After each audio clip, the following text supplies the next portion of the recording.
All in favor? Carried.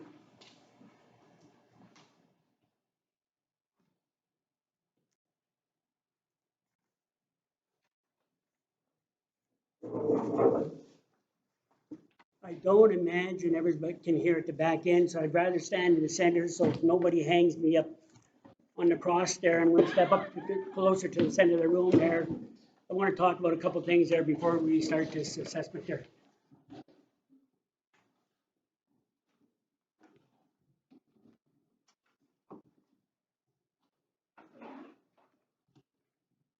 Christine, I'm saying 6 feet apart from everybody there.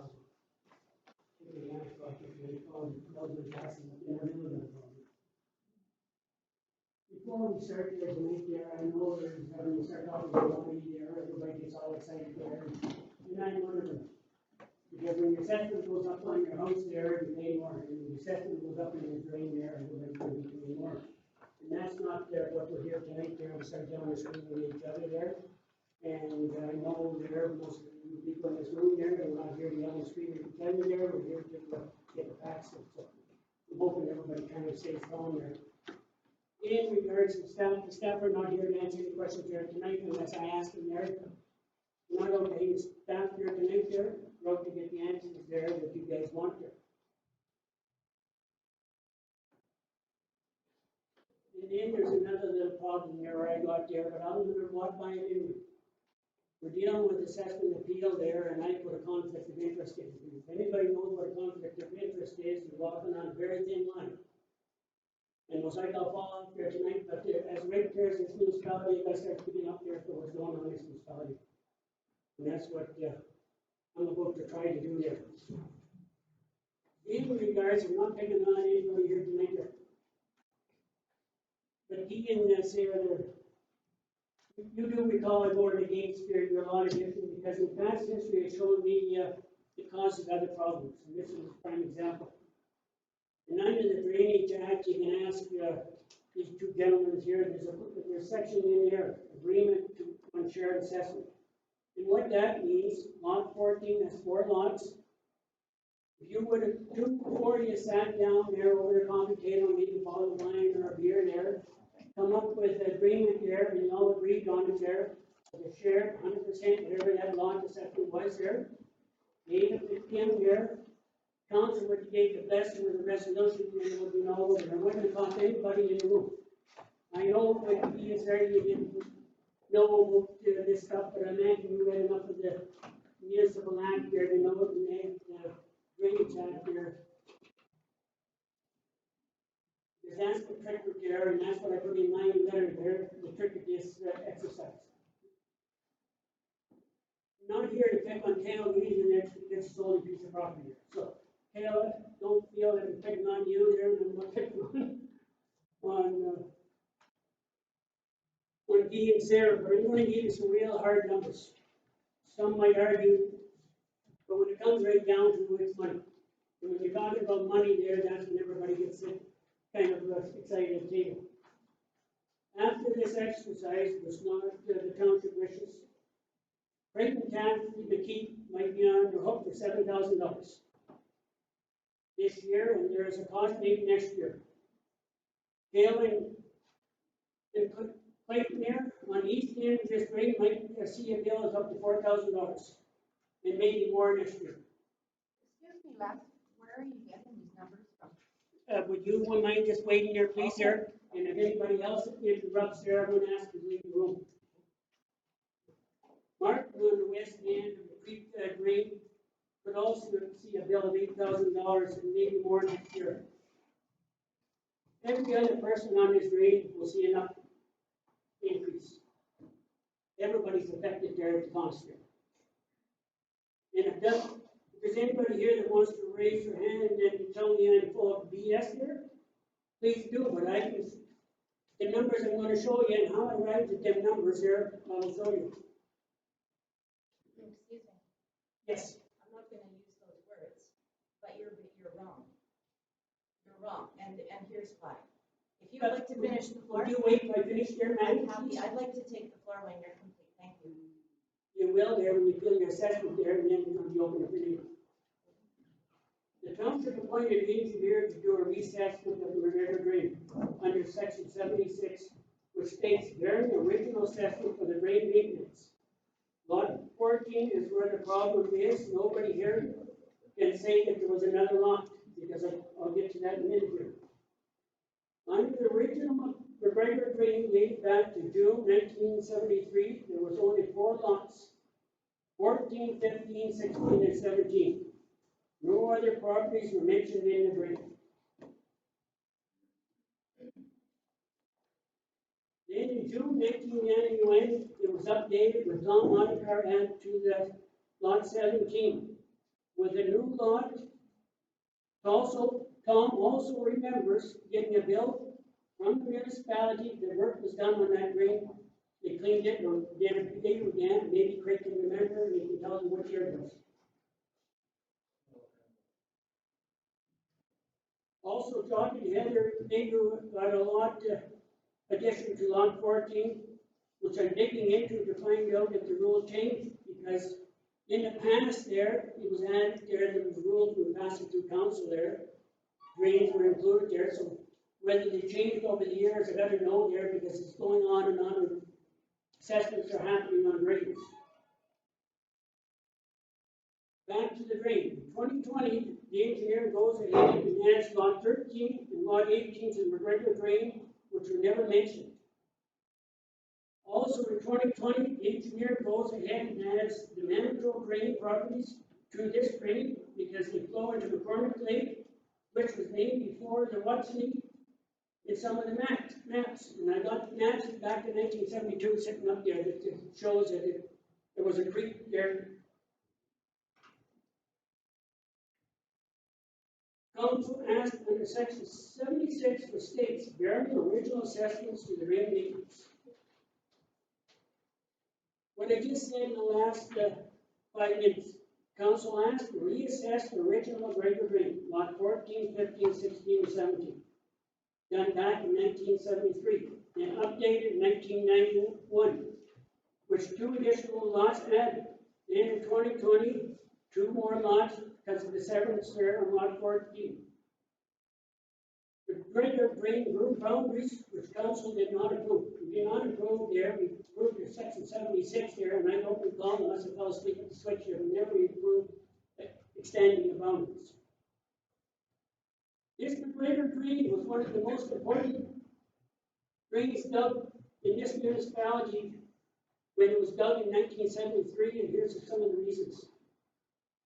These maps there that I got up the front to show you, it was a creek from the Spanish River to McCormick Lake, now named. In 1973, young engineer firm with only 4 properties involved in the original McGregor drain, 2 being on a creek and 2 being on farmland, got the council on the day to change a section of the creek to a drain. And saying in the report, brushing was done, which got the 90 cent dollars from the government, opened the future of the drains.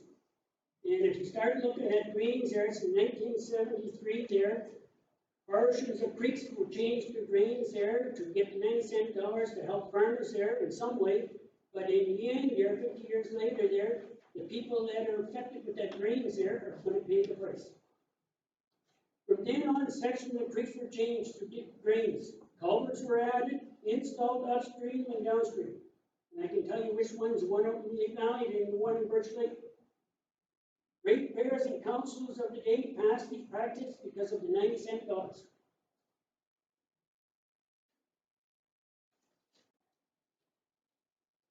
After we dug the drain sections in every drain after 45 years, never done what the purpose of the drain was supposed to do, agriculture.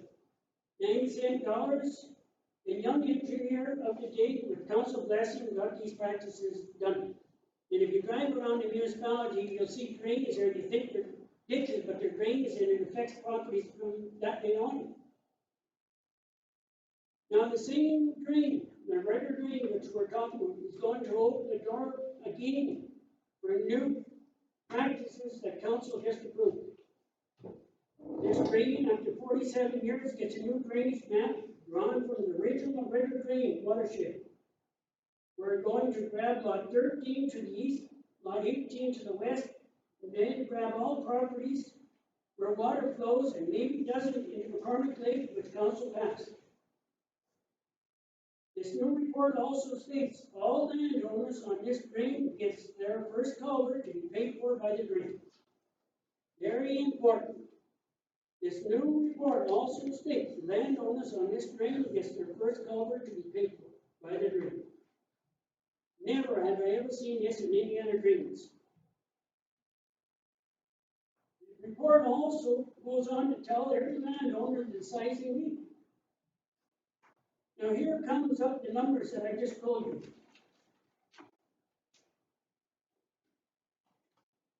Martins, Rebels, in lot 16, each need a 1900 millimeter culvert. It's bigger than a 6 foot and smaller than a 7 foot. After a phone call, which anybody is going to do there, telling a contractor the size, it's in a creek, because you only can work in a creek at certain times of the year. There's a lake upstream.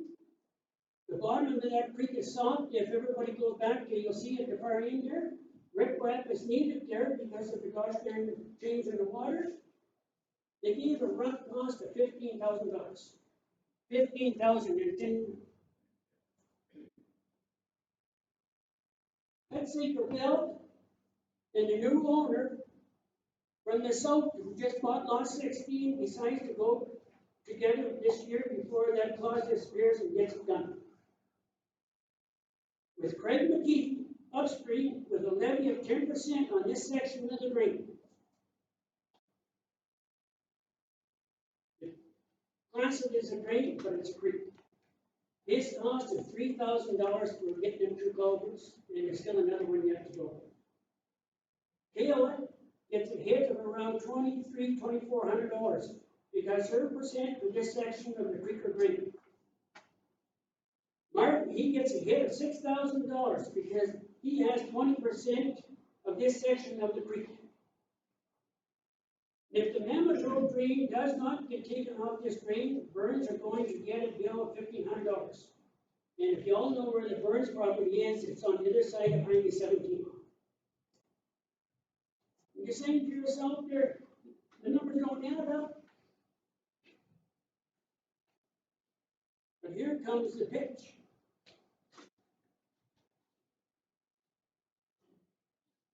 Going back to the start, reassess the original McGregor drain under section 76. There are only 4 lots in the original McGregor drain on 14, 15, and 16. The engineer's bill is $17,500. Divide $17,500 into 4 lots, and let's make it easy figuring, $4,000. Craig is paying $4,000 for the engineer report. He's going to pay $3,000 for 2 landowners to get a culvert across there because this clause is going to disappear, I know very shortly. That's how I come up with that $7,000. And it's in that 6-7 page there in that report that we got from the engineer. Martin's at the other end of the creek's going to get a hit of around $8,000 to $9,000. Because he's got a lot there, and he's got to share that $4,000 with the Rebels there, their share, but he's getting a 20% share on the culverts. Kale and Clayton, their cost of the engineer broken down with the 3 other properties on lot 14 could cost here $4,000 approximately with the culverts. And if you're a landowner there, and if you're in Vaughan there, you don't care about your neighbors, but some of us do care about our neighbors. Was this the end results that council was looking for? I don't think it was. This is the original map there done in 1973. I don't think that was what the council was looking for. So now, I got to kind of step back a little bit here. The Deputy Mayor Glenda, after passing the change of your report with section 76 states bearing of the assessment of the original drain lot 14, 15, 16, 17, This culvert exception put into play, which will affect future drains and outrageous cost to all landowners on this drain, when it only cost $5,415 to dig it by Morris Sandsburg. Would you like to comment? Because you passed this report at the last council meeting. That's my first question here. If you don't want to answer, maybe one of the other councils want to ask. Answer. I have no comment on any of what you said tonight. Sorry. Because there's only 4 lots. There's no way you should be putting the cost on the Mammoth Road drain or lot 13 or 17. And that show they weren't included. So how can you justify putting Brandon in there to make him a bill there with $800? You can't justify that. That's why you are directing these questions to me. I'm looking for Listen, ways. excuse No, me, you're not. sir. You're directly looking at The us. council, which you Mr. sit on, Mayor, For you're the out of order. You are You're out out of of order. interest here. You Declare said it. it yourself, ma'am. insulted and offended by you, sir. You have slandered and defamed us to neighbors privately, and I know this for a fact. Well, you're totally. Mr. Mayor, you're No, out of did you order. or did you not go around telling neighbors that it's our fault because we were worried about, quote, water in our basement? Lie. That is a lie. Secondly, I'm offended that everybody on here, to all parties affected by the drain, so all parties except for Guy and I, received your little rant. No, I'm offended. The councilors, I need a call Excuse to me. order here. Yeah. my goodness. Call the order. Listen here, folks, we're here for revision. Okay? All we have to. Personal. Current stuff going on here. We'll address after the meeting. If folks want to stick around, we can have a one-on-one conversation. We're here for a quarter revision on the assessments only. Okay, so we're going to move forward on this, please. Neil's going to come up and talk. We'll officially start the meeting now. Mr. Chair, would you? I've been appointed chair of the quarter revision. I'm Kevin Burke. Dale Rivers and Linda Mascot will sit on the quarter revision. Can't hear you back here. Can't hear me? Sorry. Okay. I am a little short, so you know. My name is Kevin Burke. I've been. Can you hear me? I'm Kevin Burke. I've been appointed chairman of the Court of Revision. Linda Mascot and Dale Rivers will sit on the court with me. Kim Sloss has been appointed secretary of the Court of Revision. If you'll all look, did you all get a copy of the agenda for the Court of Revision? No? There was some at the front desk. And a green line on it. I encourage you to pick up a copy and look at it. We have to get approval for the agenda. Now, the purpose of this Court of Revision is to hear appeals on the assessment contained in the engineer's report dated May 29th, 2020 for the McGregor Drain prepared under Section 76 of the Drainage Act, 1990. This hearing shall only transfer an assessment from one landowner to another. Any other technical matters will not be dealt with at this hearing. If there's any residents in attendance who have not already submitted a written appeal to the clerk, they can obtain an application for a late appeal from the clerk and complete it at this time. This is not going to get personal. It got way too personal already. It was out of order, and we will not accept anything like that anymore.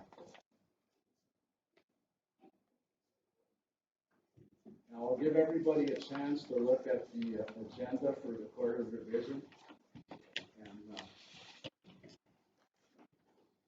we'll proceed.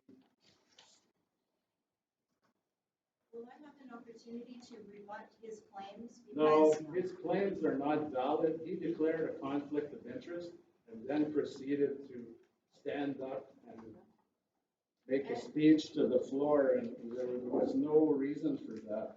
I know my The concern. council meeting was not supposed to be a venue for this. Right. But my problem is, Sarah, you'll have a chance when we discuss your appeal, okay? okay, When your appeal comes up, you'll have a chance to speak. okay. okay? Now, the way this is gonna work, each person shall submit their appeal. They have a chance to discuss it before us, and the engineers will discuss the appeal, how they came about their decisions, and then the court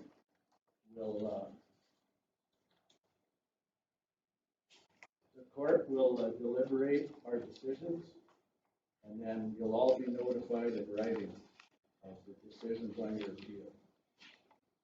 Now remember, the decision is about how the engineering report was apportioned. And you have to understand, there's a Drainage Act now. It's not 1973, and it's not about water flowing in the ditch. It's about everybody that lives on the watershed. It's about what kind of drainage your land receives from the drainage. And it's about everybody paying their fair share for the drain. Keep that in mind.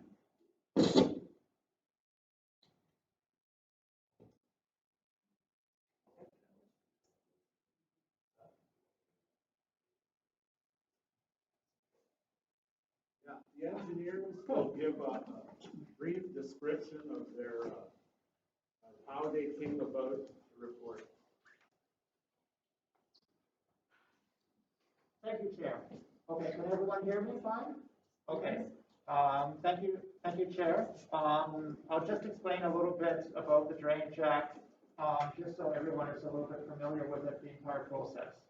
So, Excuse me, can you take your mask off? The Sure. jar stick is Away from everybody. muffled. no problem. You get Can your everyone distance hear me off. fine? Yeah. Okay, I'll make sure I sit far enough back. So the Drainage Act, the original form of the Drainage Act in Upper Canada actually dates back to about the 1830s. So this is a fairly old piece of legislation that has gone under a number of iterations and changes. The most recent change actually occurred this year. So it is a constantly evolving piece of legislation that deals specifically with community drainage problems. So they're typically initiated when a number of community members have a drainage problem, petition the municipality to undergo the Drainage Act to resolve this drainage problem. And at that point, an engineer is appointed.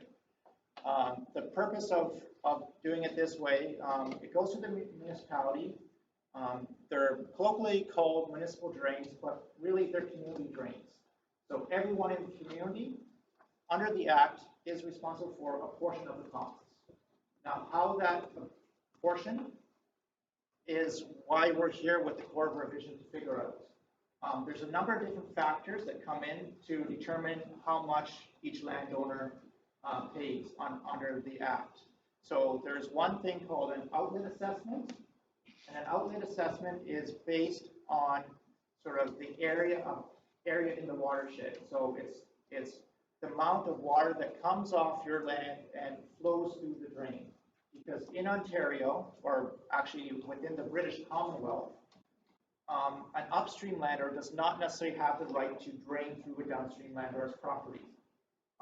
If there's damages, that downstream landowner can technically block it, can sue the upstream landowners, and this is the reason why the Drainage Act was created, to deal with these drainage issues. So it presents a process to resolve these, so the community can sort of come together. Everyone can argue if it's too high or too low. The municipality appoints an engineer as sort of a third party that's unbiased. That I'm not attached to anyone here in the municipality. I don't have a conflict of interest. I'm coming in here and trying to look at, okay, what is the most fair thing for the community? It doesn't mean that everyone's going to get the same assessment, but I have to look at if there's a person along the drain that could benefit more from it, they're assessed more. If there's someone who has a larger land or let's just say there's an area that's entirely paved, they would pay more than a person that has a wetland on their property. So these are the things that come into determining the assessments. Since it is a very old process, part of the process deals with, some of the sections of the Act deal with updating reports. And for example, this report, it does date back to 1973, which is a fairly old document. There are certain sections on it which, with the new legislation, the municipality doesn't technically have the legal ability to update certain sections of the report without having to go through this Section 76 process. So in this case, there was four original landowners on the property, 4 or 5. And in the historic watershed, there's about 10 now, new properties, as well as lot lines that have changed as well. So about 50% of the there's 50% more lands in the new watershed, in the historic watershed, than the original one. As well, the Act requires the engineer to include all lands that contribute to a drain. And in this original report, that wasn't included. That's one of the reasons why I included the McCormick Lake watershed, which is this area right here. Under the Act, I'm required to do that, include it. Now, the Court of Revision, you have the ability to change that, but under the Act, I have no authority to not include it. I am bound by the Act to include it. So the Court of Revision has some flexibility that the engineer does not. So this is some of the reasons why we're at this body, to allow landowners to argue both ways. So the first assessment is to deal with, it's called an outlet, and that was the area in the watershed. The next assessment, sort of portion. Explain the watershed. Yeah, okay, so I'll explain the watershed. The watershed is an area in which sort of a theoretical drop of water would, from anywhere within this dashed line, would flow to this point outlet right here. And we determined that using it's called a digital elevation model. So the province provides high resolution elevation. So they basically, we've created a model of this. We've chunked the watershed into about 2-meter squares with a specific elevation on it. And I'm sure most people here know, like, typically water flows downhill, and that's how we sort of determine the watershed. There's a couple other interesting things, because there are ditches and stuff like that that can sometimes go through the height of land. And in this case, we have some of those, which are this old watershed up here, where we have ditches that drain water through a little bit of a height of land to drain that water when they were built at that time period. So that's sort of what the watershed is. Once I figure out how, sort of, it's called an outlet assessment, the other factor is what's called a benefit assessment. So the benefit assessment, it's called a Section 22 benefit, and they are if a landowner directly benefits from the drain. So I shouldn't say landowner, I should say land. So the Drainage Act is very specific. It's not on any particular landowner or anything like that. It's does the land benefit? It's really up to the landowner if they choose to use that benefit or use that infrastructure that's there to benefit their property. And in this case, what I've done is it is essentially a per meter length along the drain. So if your property abuts the drain or it goes through the drain, you have a benefit assessment. All the other properties that are not directly adjacent or the drain runs through them don't have a Section 22 benefit. And that's sort of how it works. Now, there's another factor, and it usually occurs for construction or maintenance. And this goes back, so the province, if you have the farm property tax class, the province will cover 2/3 of the cost for any future maintenance works that occurs on this drain. There's specific criteria that are required for you to qualify for those, and the grant is applied through the drainage superintendent and the municipality, so it's not something an individual landowner does. And if you can get that, I would highly recommend that you get it. If there is maintenance work in the future, 2/3 is a fairly substantial cost savings to any individual landowner. The third one that I've done in this case is because there's sort of a benefit to all the lands for having a new report created, and that my time is sort of to come up with this. I don't feel it's really justified to assess it out on a hectare basis. There's a benefit to that, and that is a special benefit for creating this report. Because there's a certain amount of time that's required for me to do it, to update the report. I have done a number of things in this report, put in future culvert sizes, so if a landowner wants to, they can. Historically, if a landowner puts in a culvert and they don't notify the drainage superintendent, the drainage superintendent is obligated under the act at this point to remove it. And we don't want to do that. We want to make it as easy for landowners to do this. So what we've done is included culvert sizes. So if there's a culvert that's there and it needs repairing because all this infrastructure needs repair at some point or another, there's a mechanism, an easy mechanism, without having to go through a new report or have the drainage superintendent go out there and rip it out and make angry neighbors. We've included these provisions in there to allow it in the future to make it easier to maintain. And that's some of the benefits that are here. We've sized these. We've used basically sized them. We've created a hydraulic model for this, even into small branches, to create these sizes to make it easier for the drainage superintendent in the future. We've also done is we've broken all the drains up into smaller sub watersheds, and the purpose of this is to allow. In the old report, I think. Let me just pull over another plan here to make it a little bit easier for people.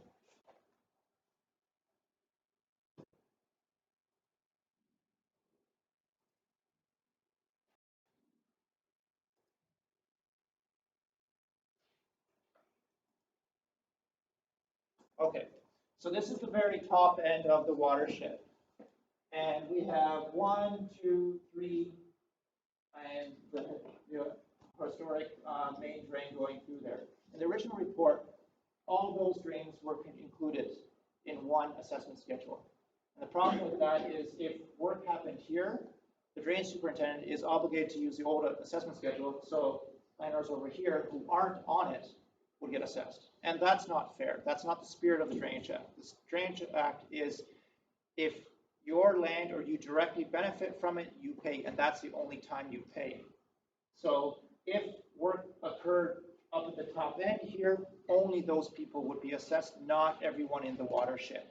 And that's sort of the spirit of the act to work it that way. And what we've done in this case is broken into smaller sub-watersheds to allow the municipality to be, so it's easier for them to assess it out.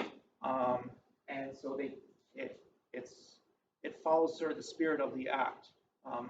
Back in 1973, the provisions for maintenance and drainage superintendent, they were in the act, but they weren't very enforced at that point. Now, the province gives funding for the drainage superintendent to the municipality to actually go out and maintain this infrastructure to benefit the community. And that way, the drainage superintendent is also there sort of as a representative of the province as well, so that they don't get all their funding from the municipality. They're not beholden directly to the municipality. They are basically acting on behalf of any landowner. So they're not actually specifically, since all their money isn't coming directly from the municipality, part of it is coming from the province, they have an obligation to serve the public, not just the municipality at that point. So they're an advocate sort of for you. They're supposed to be able to step away from their municipal hat and try to assist everyone at that point. And I strongly suggest that if you have an opportunity to talk to your drainage superintendent, I know some of you have talked to the drainage superintendent, and it can be useful.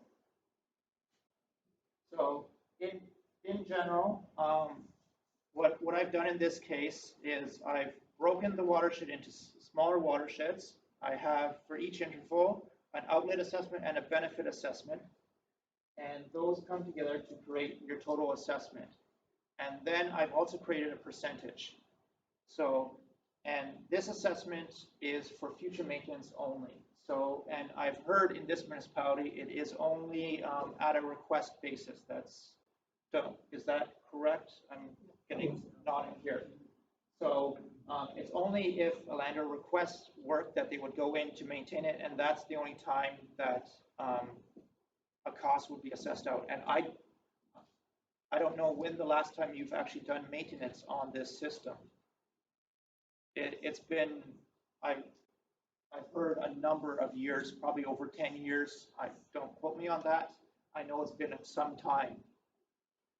So this isn't something that happens all the time, and and some of these drains, I imagine, have deteriorated quite a bit, or landowners have just gone in and cleaned it themselves at that point. Now, that's the one aspect of it. So that's for future maintenance. So that's something that you can argue at this point. How I determine those sort of percentages is something that a landowner can argue at this point. The other part of it is how I broke down the cost for doing the drainage, for creating the Section 76 report. I broke it into sort of 4 categories at this point. Large lots, there's an $800 assessment, or actually, sorry, there's 5 categories. Large lots are assessed a flat rate of $800. There's small lots, and a small lot is something that's under 0.5 of a hectare. And that is sort of based off of, historically, if you had a farm, you could break off essentially an acre of land around the farm. And that acre, with conversions, it's 4.4, I think 5 something of a hectare. And I've just rounded it up to essentially 0.5 of a hectare. And they would have an assessment of $200. Now, since we have, I'll go back to the full watershed.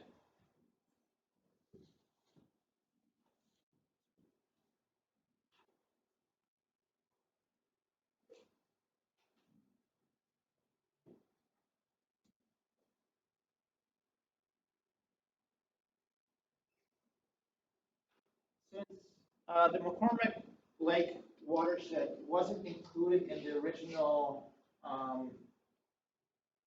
assessment schedule for it, I just felt that them paying the full amount wasn't quite fair at this point, because it should have been included, and it wasn't included in the original report, and that was an error of the engineer. And like I said, I'm obligated to include it in. So I figured basically that for that area, I did basically a quarter of the assessment for the main drain. So for those properties, if it's a large property, it's $200. If it's a small property, it's $50. And that's what I did for determining that. Now, I also have about 25% of the cost, 25 to 30% of the cost is assessed to roads. So that would be the railway, MTO, and I know there's two small little portions here and up here that are municipal roads, and those I think are about $1,200 each if I, 1125. So, and that's the standard approach that I use. It is a community system. I don't think it's really fair that the municipality is responsible for their portion of the costs for their roads that are in it, but anything more than that, I feel that it shouldn't be really the burden of the entire municipality to pay for something that only a local group can use. So in many areas, like if you have water bills or something like that, only the people that use water pay for it. Same with sanitary and something like that. This isn't something that everyone in the municipality can directly benefit from, so I don't feel it's really fair that the municipality cover all the costs. But since there are roads in there, I think they should still pay what I figure is a fair share, and that's usually 25 to about a third of the cost of a Section 76 report. So that's sort of how I came about my assessments here, and I'm willing to go into more details specifically with landowners further. Are there any quick questions from the Court of Revision members at this point about the procedure or anything else? Would you go over there's part of the report that discusses culverts, specifically the one about each landowner shall have one access drain. I think there's a misconception there. Yeah. The township's gonna have to install culverts for everybody. No, that is only on a request basis. It's, like I said, it's something that's going to assist the drainage superintendent in the future if they want to put something in, because technically to go through the process at this point, it may change shortly because there's been changes with the act, but they would have to go through a full report. So a full Section 4 report, which is 4 public meetings. So you would have to have a first on-site meeting. The engineer would have to go out there, survey it.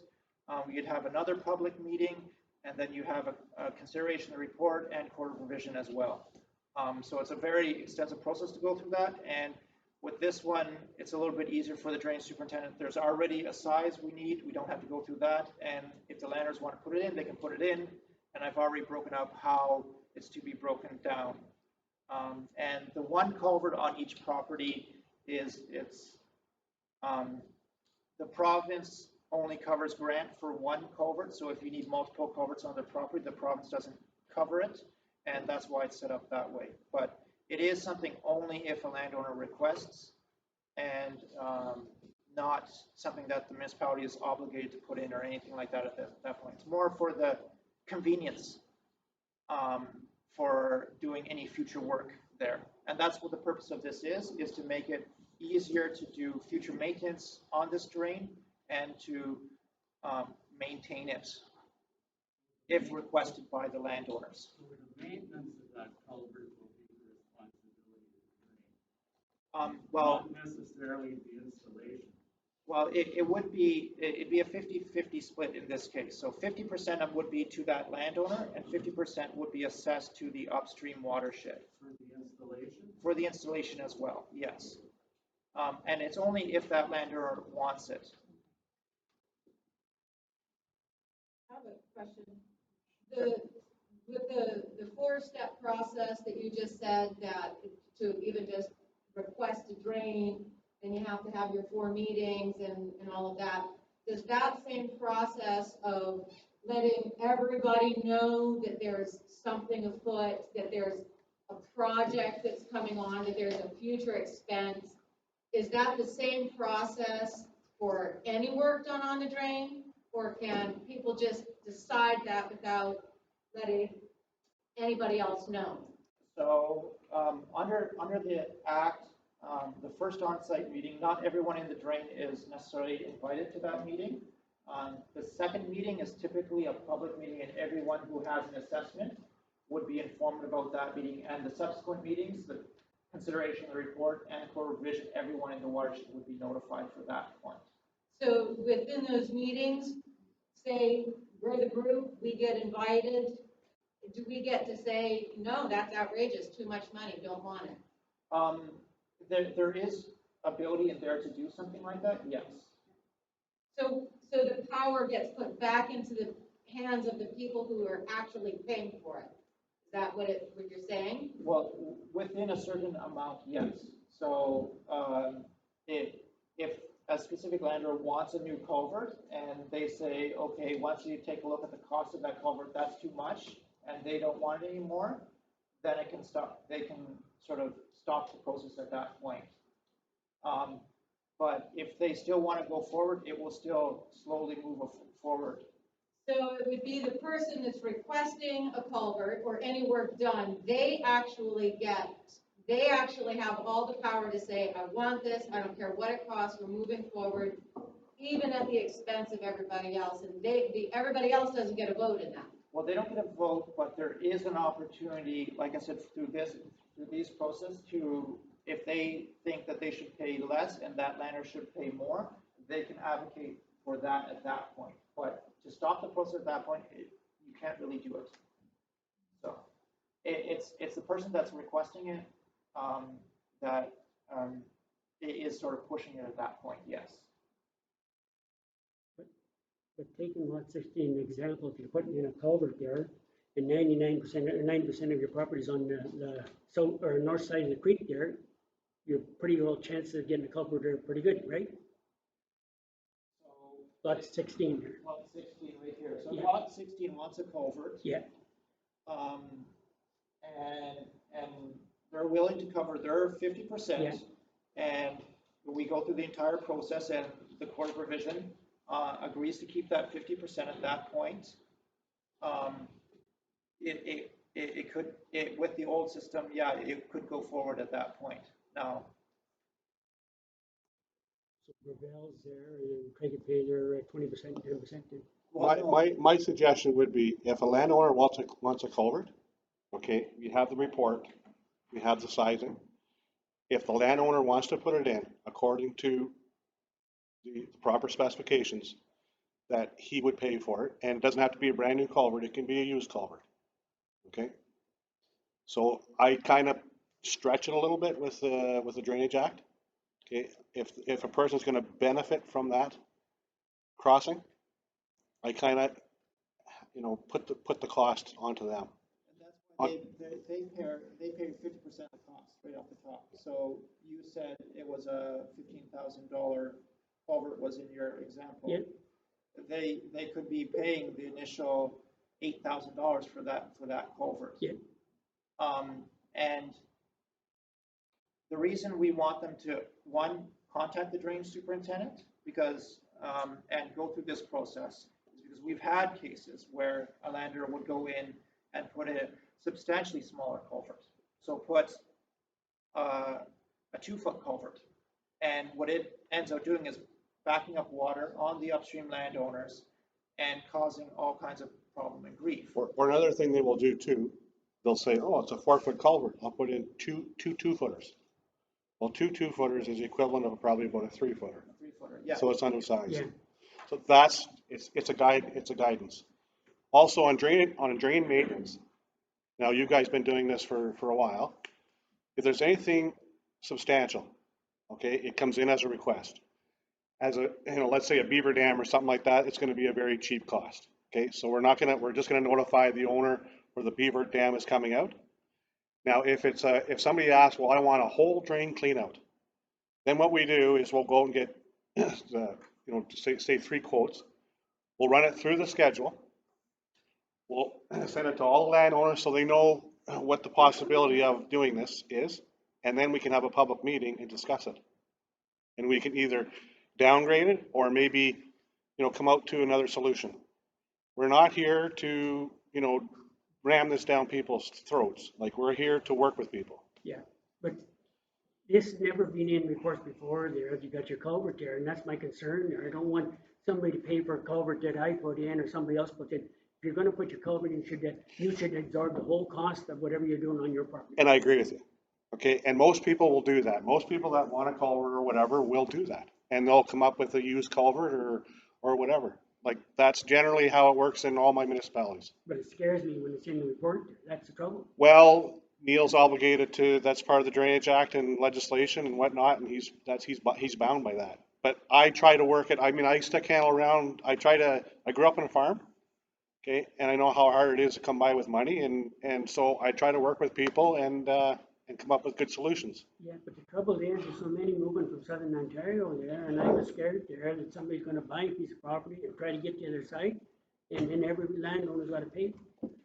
That's what I'm trying to avoid there. I know where you're coming from, but I mean, progress is progress, we can't. I totally understand. Yeah, so I mean, it's not a perfect world. Driving down the highway, I like to drive 120. If I get pulled over, I get a speeding ticket, I drop her back down to 110 or whatever. Yeah. You know what I'm saying? Like, we try to do the best we can. Because if you buy a house, you're responsible for the driveway getting in. You're not gonna put the bill on somebody else.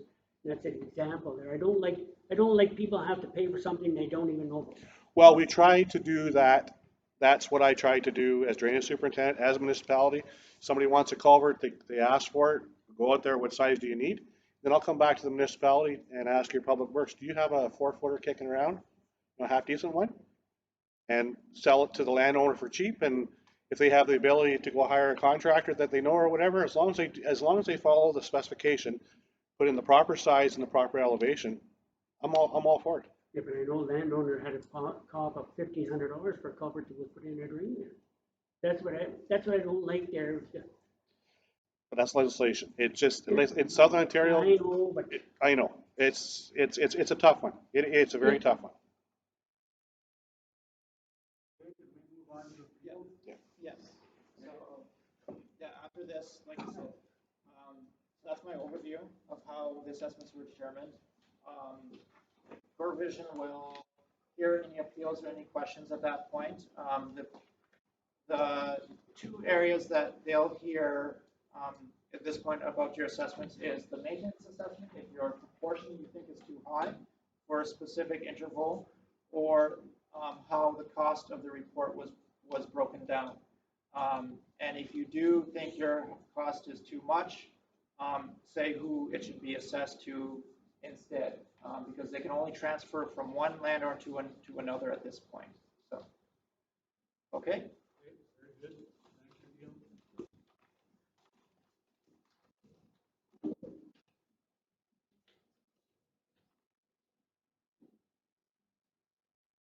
So the first appeal comes from landowner Leslie and Elizabeth Gamble.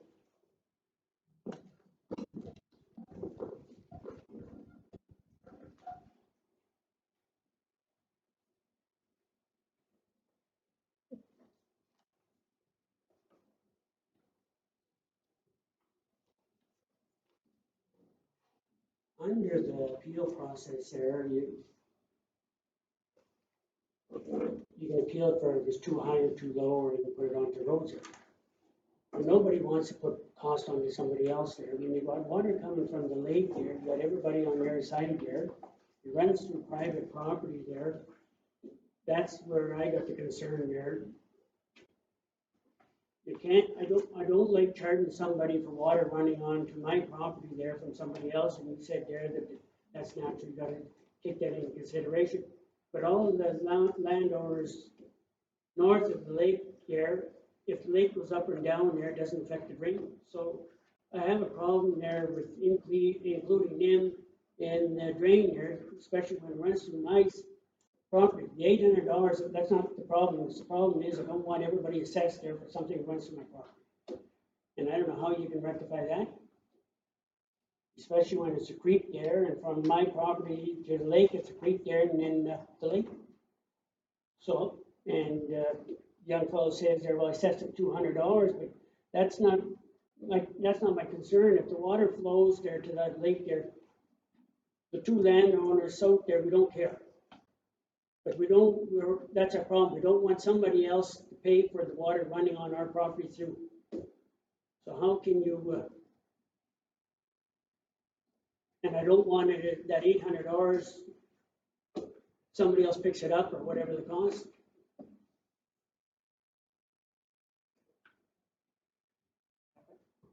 I'm a little confused, Russ. Your appeal said that you felt your assessment was too high. Too high, but I don't want it's too high there, but because I'm on a creek there.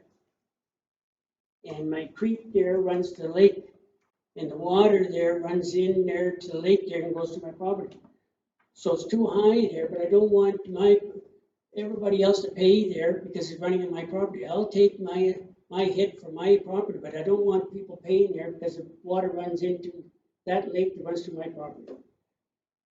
How can we, That's the Drainage Act, though. That's up to you guys now. Okay.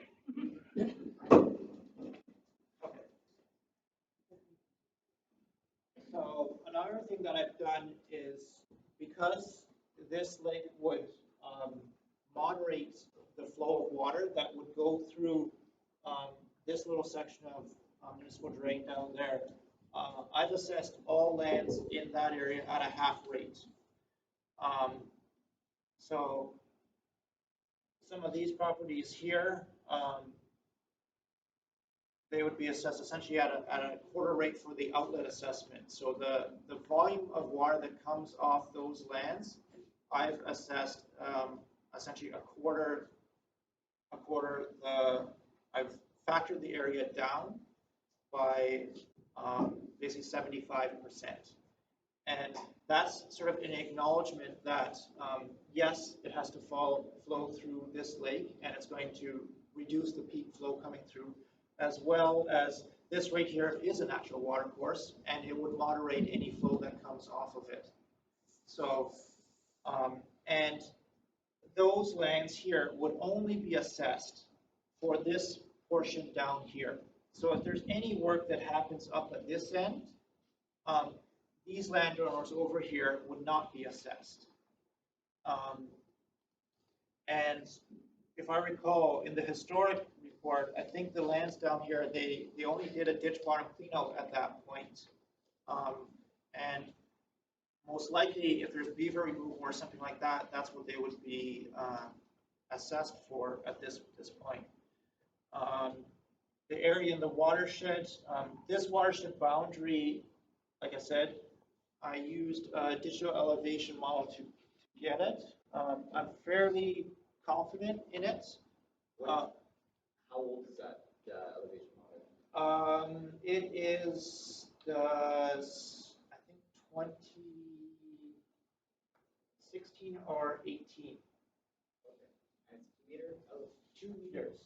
And that goes down, there's a number of different models out there. There's one that's done was in 2002, and another one that was done in 2010, which is a hydrologically conditioned one. But Is there a difference between the one that you're using and what MNRF would use? Yes. So the one that we use is much more refined. Okay, like much more detailed. I can actually see these ditches along here with it. And not only that, but they go to a number, I think about 1 centimeter accuracy with it, that they take an average for every 2 meters of that amount. And I've checked out in the fields and stuff like that for a number of different sites all over Ontario, actually, even some in Northern Ontario. And I've been told by landers, oh, there's no ditch over there, and walk through and, oh, right where the plants is, there's a ditch right there. It's actually right. We've seen it in West Nipissing, where a plowed field, I can actually see the furrows. So it's actually fairly refined to use at this point. And in this area, they're very distinct. I'll pull up the map a little bit to show you.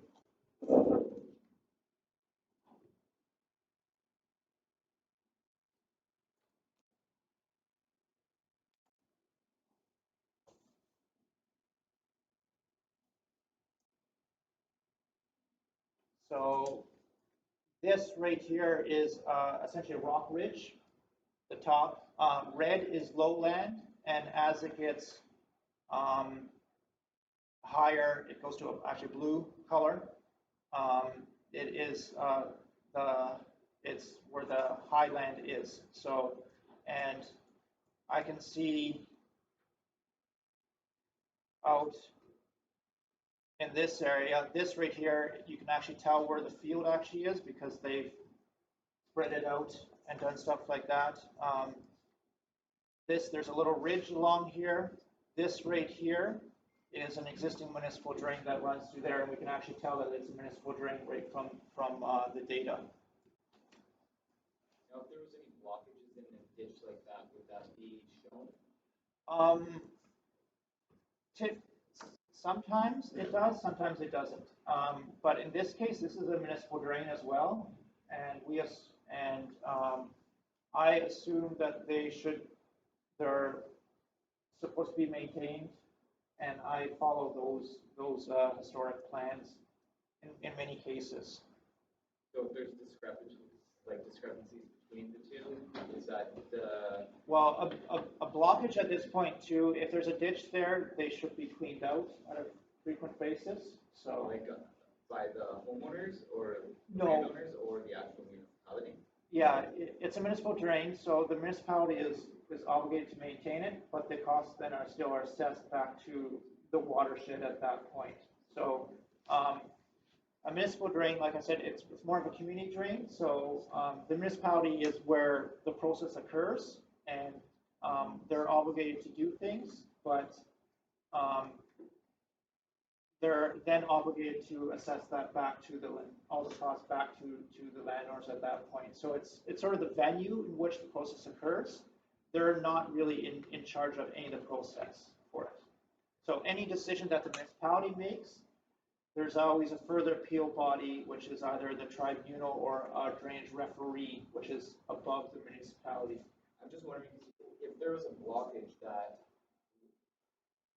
changed the actual watershed, the actual core point, would that be noticeable, or would that be something that would have to be assessed in the field? Some of it's assessment in the field, but we can usually tell if some of those blockages there. If it's a beaver dam, we know it's not going to be a permanent blockage.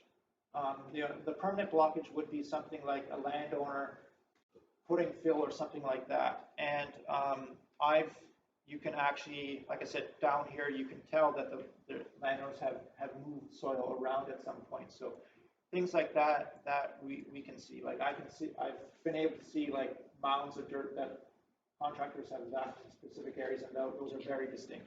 So stuff like that is easily seen. One last thing, is McCormick spring fed, or is it just a drainage basin? Or do we know that?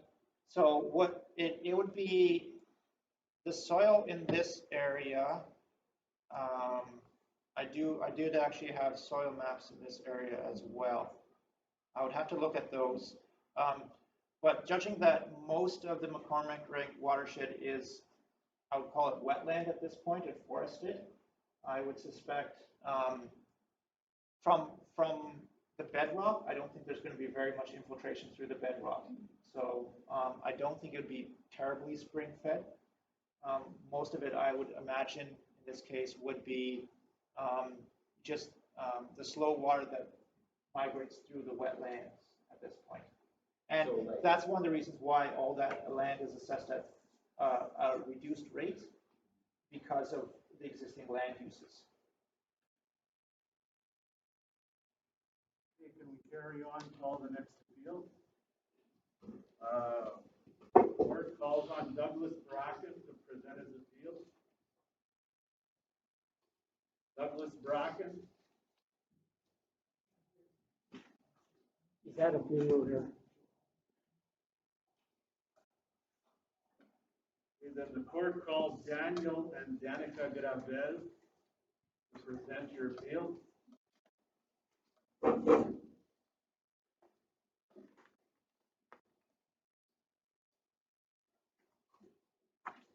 Well, we didn't have much of a legal appeal. We fully understood that we were at the mercy of a watershed act and a decision to hire the engineer who, as my husband read through the watershed act, compared it to the report, he did a stand-up job.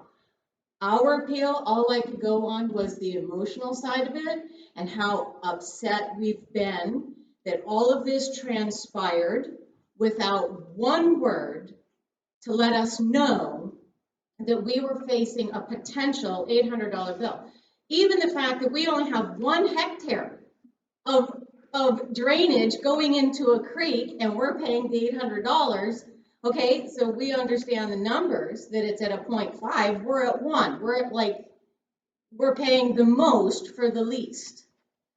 That's not even a contention. The contention is that nobody, even though the Watershed Act states that you didn't have to for legal proceedings, we just felt like as a small community, it just would have been the right thing to do, to let us know that we were facing, as a community, as a small group, a $17,000 bill. Like, I just really feel that should have been stated, which was my question and concern of future potential work. What is the legal proceeding? Because if this is what we are looking at for the future of now it's another $800 bill, and it's another this, and it's another that, and now because we have this really great engineered report, that now our property taxes go up, which they're constantly going up anyway. Like these additional costs,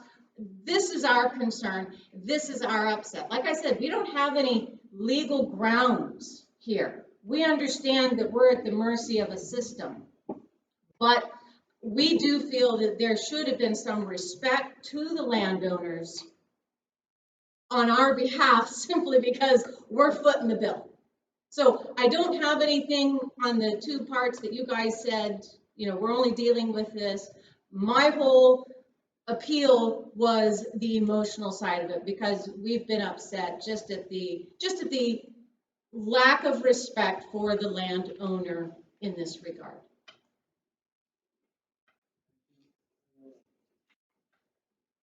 Neil, would you like to respond? So this report, I typically don't know what the costs are coming into some of these drains, because I don't know how big the watershed is until I did my original investigation and found out I had a much larger watershed than I was originally anticipating. I couldn't have even estimated what the original cost would have been. So the only time I would have known an actual estimate of when the cost would be when I finish this report. Until that point, so it's hard to be able to come to a public meeting and say where the cost is. I don't know what the costs are at this point, and having those additional meetings would actually increase the cost. Because we did it the way we did, I know the last meeting, my estimate for the last meeting was, I think, $1,500, and I know we're not going to be assessing the municipality, or our bill to the municipality is going to be under that, because we didn't have to come out to do a meeting. We did it through the phone. So I am trying to keep the cost down in this report. This is one of the lower ends. We've tried to work with the information that the municipality gives us to keep the cost down all the time. And like I said, we could have had another meeting ahead of time. I wouldn't have been able to present a cost at that point, so I wouldn't have known. And it would be we're going to do a future maintenance, update the future maintenance assessment schedule. What's the cost? I don't know yet. I haven't seen the watershed. So it's really hard for me to figure out how the cost breakdown is until I get all that information. And this report is almost 50 years old. I know it's hard for the landowners now to face that bill, but if this report lasts another 50 years, which it may do, that's on a per year basis. It's not a really huge, not a huge burden on the landowners at that point, if we look at it that way. Like I said, I've tried to keep my costs down as much as I can, and I will probably be sticking with that $1,500 estimate in my report, even though I know my costs are going to be higher than that, because I've quoted you at that point. So, and we do try to do it. Like John Lindley said, when we do future maintenance and we have a scope of work, he can produce it, talk to the watershed at that point and give an estimate, but it's really hard when the only time I can actually figure out the cost is when the report's actually done at that point. And I don't want to overcharge you guys more than is absolutely required. So our costs, we've done a lot in this drain. I can provide the municipality with accounts if they request it and have it sent out, but they're fairly reasonable.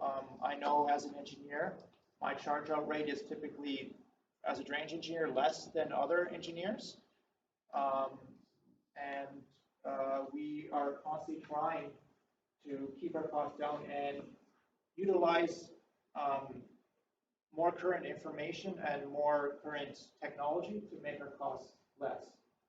So being able to create these GIS models and stuff like that, historically, we would have had to go into the register office, get parcel fabric from the register, go out on site to determine what the watershed is, to update these reports, and with being able to use more up-to-date information and access it much more easily and effectively, we've been actually able to keep the cost for these reports down, relatively speaking, compared to historical Section 76 reports. So.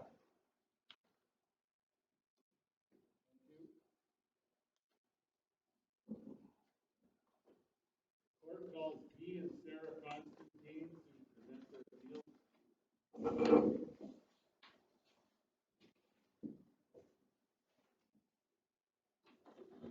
Good evening. First, I'd like to apologize to everybody for my outburst, but I tend to get a little agitated when there's some deception going on. So our appeal is basically this simple. When we bought the land in question, the only drain that we were shown by the municipality, by the engineer who provided one, and from the lawyer was one from 2005, and I could potentially put it up there if you wish, shows the drain at the very, very end of our lot on the north, beyond the bush line, okay? That was the only drain ever listed. So when we approached the township, and a lot of this is repetitive for you, but I'm mostly for the benefit of our guests here. When we approached the township to have a lot addition, we were initially denied because the severances had surpassed the 3. But then I found a little provision, lucky me, in the bylaws that stated if I was making an addition from an adjacent lot, that the township may consider that. And that's all that we were doing. So I went back and appealed it, and thank God all of the councillors rescinded their original vote and re-voted in our favor, except for the mayor. For some personal reason, he did not want us to have that. There was no legal standing whatsoever to defend his position. Anyway, we walked away victorious. When we got the consent letter in the mail, there was one stipulation that I missed because I'm not into legal. I didn't read it. I read, congratulations, you've got it. And I was like, yippee, that's it. Then the lawyer called me and said, did you notice that you're being asked to do an assessment for $500 to take on a portion of the drain? And I didn't know that. The lawyer on our behalf contacted the clerk. She verified, yes, that's what needs to happen. Okay, fine. Cough up the other money, and Bob Halliday began his assessment. But then halfway through, I got an email from Bob saying he's been told to cease the work, that they're taking a new direction. That means nothing to me. That is Greek to me. I'm just a town person. I don't know what that means. They're taking a new direction, section 76. So I start reading the very dry Drainage Act, and I discover that, okay, it just means reapportioning it accordingly, whatever. I don't realize how that's going to affect everybody. I know that there's a cost coming down the pipe for us and whatever. So the township was gracious enough to give us back the money for the work that Bob had begun. So then next thing, the next I hear that it's all is silent and peaceful. Next thing, we get a letter in the mail. On July 12th, I opened it up, and it said, it was this big, huge report. And I start flipping through, and I'm going, what the heck is this? And I found that 2 drains that were never, ever on record, apparently, somehow with the township, are now our responsibility. What we had clarified over and over again with various people who knew the land, with the township who's supposed to have the records, with the lawyer who did all of the legal footwork and did the land transfer and everything. Nobody caught this drain was there until Mr. Morris found it. And in my absolute ignorance, I actually called the poor man and said, I'm sorry, you're wrong. We don't have drains on our lot. It's way back here. Well, he corrected me, provided me with all of the proof. So it's not your fault, Neil, at all. But we were shocked because, I don't know, I love where we live. I'm in love with the land. Our house is lovely. But maybe back then, I don't know, would we have bought the land knowing that there were drains there? I don't know. Maybe we wouldn't have. But the point is, we never knew until July. So the fact that the mayor went around telling people that this was perpetuated by us because we were fearful of having water in the basement astounds me to no end, because he's the head of a council, he's the mayor of a town. I'm sure drainage issues go through you guys regularly. So suddenly he has an issue with this drain, but because he's named on the drain, he is footing some of the cost of it too. And I think that if maybe he wasn't, maybe he wouldn't care as much as he seems to care right now. But he's wanting to blame somebody, and unfortunately, he and I are to blame.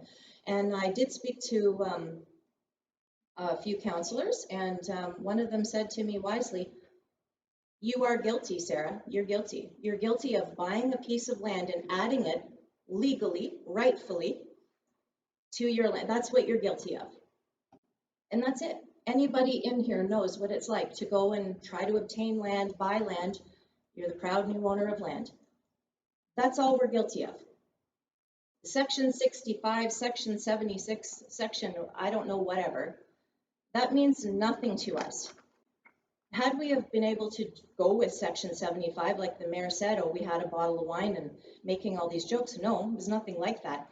Had we have gone with Section 65, I would be $300 less than this bill is charging me. So I'd be pretty stupid to go with the more expensive option and drag everybody on the drain down. I had absolutely zero say in this, and the councillors that are here today know that that is the absolute truth.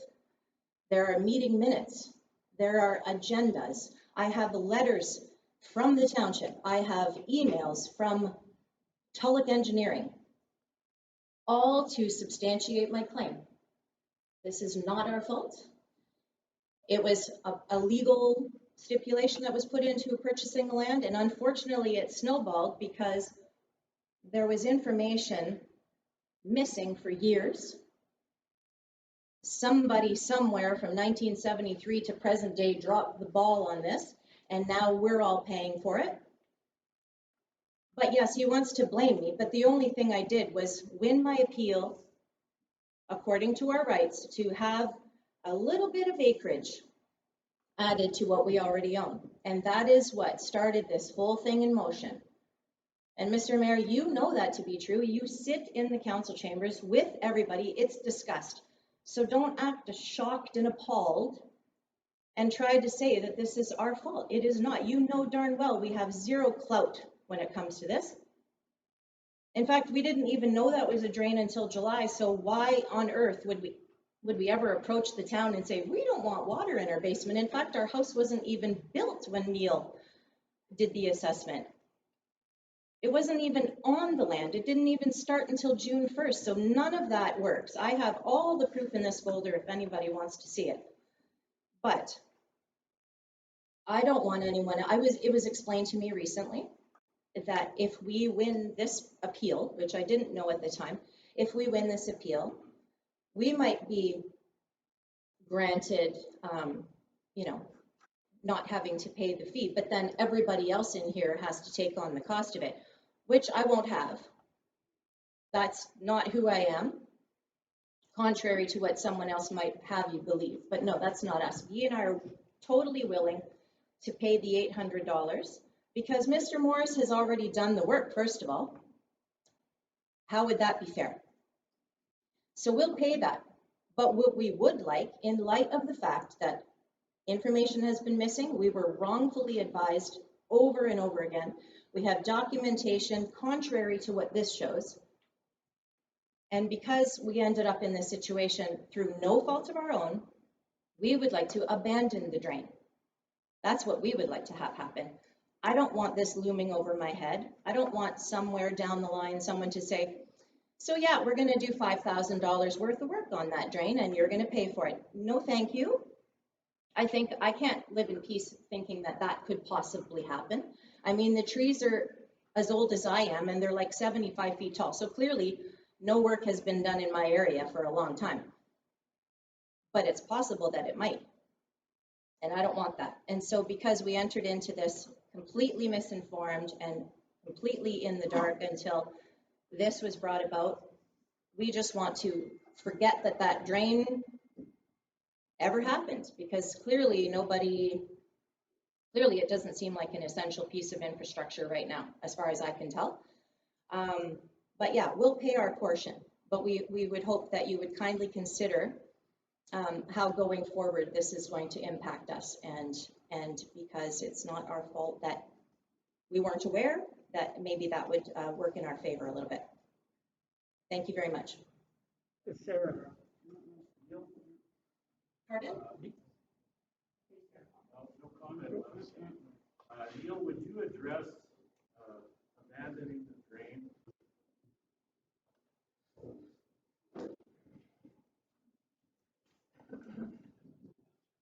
So there is a procedure for abandoning drains under the Drainage Act. For landowners, typically what they would need to do is get 75% a petition with 75% of the benefiting lands. So not the people in the watershed, just the benefiting lands. And then what basically happens with that petition is then you have to appoint an engineer and they write a report, go through the full Section 4 process, the same one I said if a new culvert is put in or something like that to proceed forward. So there is a process for abandoning drains. It can be done, but that's how it would be initiated. The forms are available on the OMAFRA website. I think I've sent them to the clerk too at this point. So they are there, and like I said, there is a process for it. You would appoint an engineer, and the engineer would have to go through the full process to abandon the drain. So it can be done. It's not hard, but it can be costly. So I was just gonna ask you what the cost is. So like I said, this drain, I did one public meeting, which is this one. For an abandonment report, we would need the 4 public meetings. And we would have to survey what's going to be abandoned, and there's a whole number of things that have to go through. So it's possible. I have no problem doing it. Yeah, does the process differ if the municipality wishes to initiate abandonment? Excuse me for a minute, there's voices down at the other end that kind of interfering with this. Sorry. Guys, Order, please. sorry. We can wait, don't worry.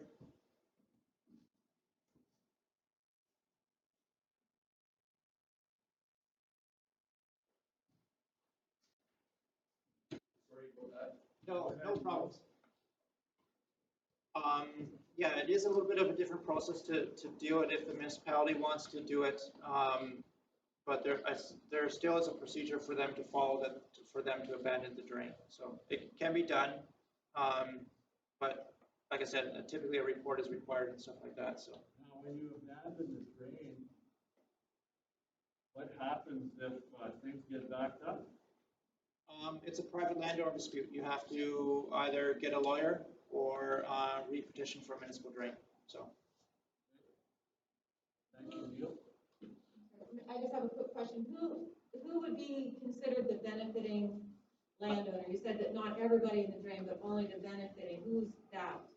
Like I had explained earlier, so the benefiting lands are the lands adjacent or where the drain goes directly through their property. So those are the benefiting lands. Drains have to be done individually, or can they be grouped together? You can do both, yes. I'm on 4. Yeah, you can do both. So it is possible to abandon the entire thing or section, well, not really sections, but like if you want to abandon drain D, you could do that on a standalone thing, but I think you would have problems trying to abandon something like right in the middle. Where I am, I'm on these 2, and then my other property goes Dixon Drain Massacre. So it's anywhere between Massey and Walford, right? So that would be a different drain at that point. That's So why I asked you to do them all. yeah, in this case, it would probably just be situated for this specific drainage report. And if you want to deal with another drain, you would probably have to go through the other process for that specific drain as well. So I've called these branches, and you have the McGregor drain with a number of different branches. So that could be abandoned, but if you want to do the Dixon or other one, you would have to go through a separate process for that one. Okay? And as for the concerns, I have to basically look at the existing conditions. I do the research behind it. I feel your pain that you didn't know that was there. It is sort of a gap in the legislation that they're not registered on title. It's something that we've been, as an industry, we've been requesting that they put into legislation. Some municipalities, they do put tags on municipal drains that they know about when it's bought and sold, but if a lawyer doesn't ask if that's a municipal drain, the municipality doesn't know. Like I said, they are community drains, so the responsibility still goes back to the person who you bought the original property from. They should be informing you that this is a municipal drain. It's not necessarily the municipality because they're just the venue which it occurs. It's supposed to be, we're all tenants on the land, and you're supposed to, when you sell your property or it transfers from one to the other, the theory is that you give that information to the new owner, including a copy of the report. And the municipality is sort of just the custodians at this point. They're not the ones who are required to do anything. So it is a little bit of a gap, but especially with these older systems. I know the municipality is trying to get better at figuring out where all these drains are. Most people don't even know they got a drain in their property, and that's where it's problem starts? It, I've had many different cases. I've had, a landowner who petitioned a drain and sold it, to a new landowner, and, knowing perfectly well that there was, a fairly substantial assessment. And, the only thing you can do at that point is not go back to the municipality. You have to go through title insurance and, go sue the previous landowner. And, in some of these cases, it can be many years ago when something like this happened. So, it is a gap. I will acknowledge that. And, in this case, the section 65 that you were talking about, the reason why the municipality stopped that one is it can only split existing assessments. And, in this case, since, all the drains at the top end were combined into one, it couldn't be used. So, there's just not the power under the act to do some things that some of the previous engineers had done. That section can't be used. And in this case, section 76 was the only thing that could be used by the municipality. So they're bounded by the act to do it this way. So it's sort of, we're not blaming you at all. And I don't say it. It's just the municipality realized, oh, this is the only thing we can do, and we have to sort of move forward at that point. So, and it's not the municipality's fault because they're bounded by the province at this point, by provincial legislation. So they just have to follow the rules of the land. The rules of the land, like John had said, we're not always happy about it. It'd be great to be able to go any speed you want, but there are laws to protect the public and to benefit everyone, and that's why they're there. So, okay. And just to do that, the Corps of Revision does have the ability to change the assessment. So if you feel that it shouldn't be at that high, you have the ability to change that any way you want, to change it to one landowner, to another, to the roads, to MTO, to anyone. So That's understood. okay. Thank you. The court calls Reiner and Cindy Seal to present their field.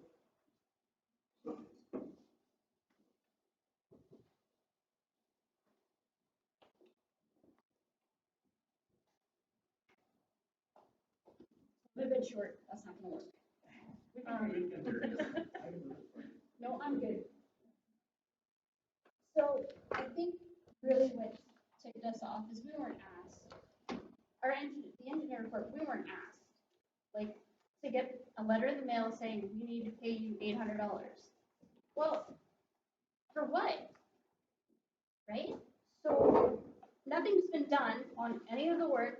Our family's been there since '92. The trees are tall, everything is huge, so nothing has been done. So now why all of a sudden are you pulling this miracle that you're gonna decide to dig up whatever, the ditches, drain? It's not right. We don't agree with it. We would rather see it abandoned. So someone's gonna have to dumb it down and explain to me where my benefits are on the lot 14 that we own, because I don't get it. Where is going to be my benefit for it? Thank you, Cindy.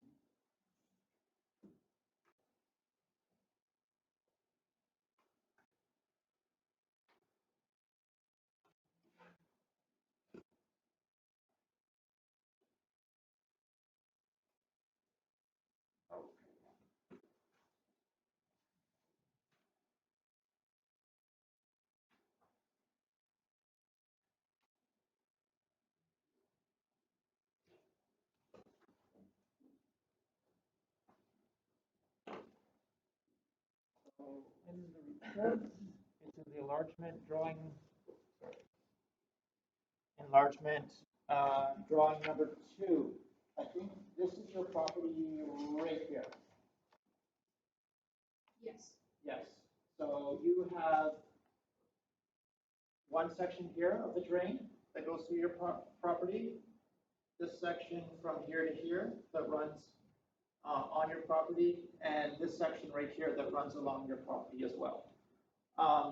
So the benefit to the land at that point, it's not necessarily if you, like I said, it's not necessarily if you use it or not. It is there is a system that's there to control the water through the property. And But our middle field floods. and So explain to me where the and benefit is.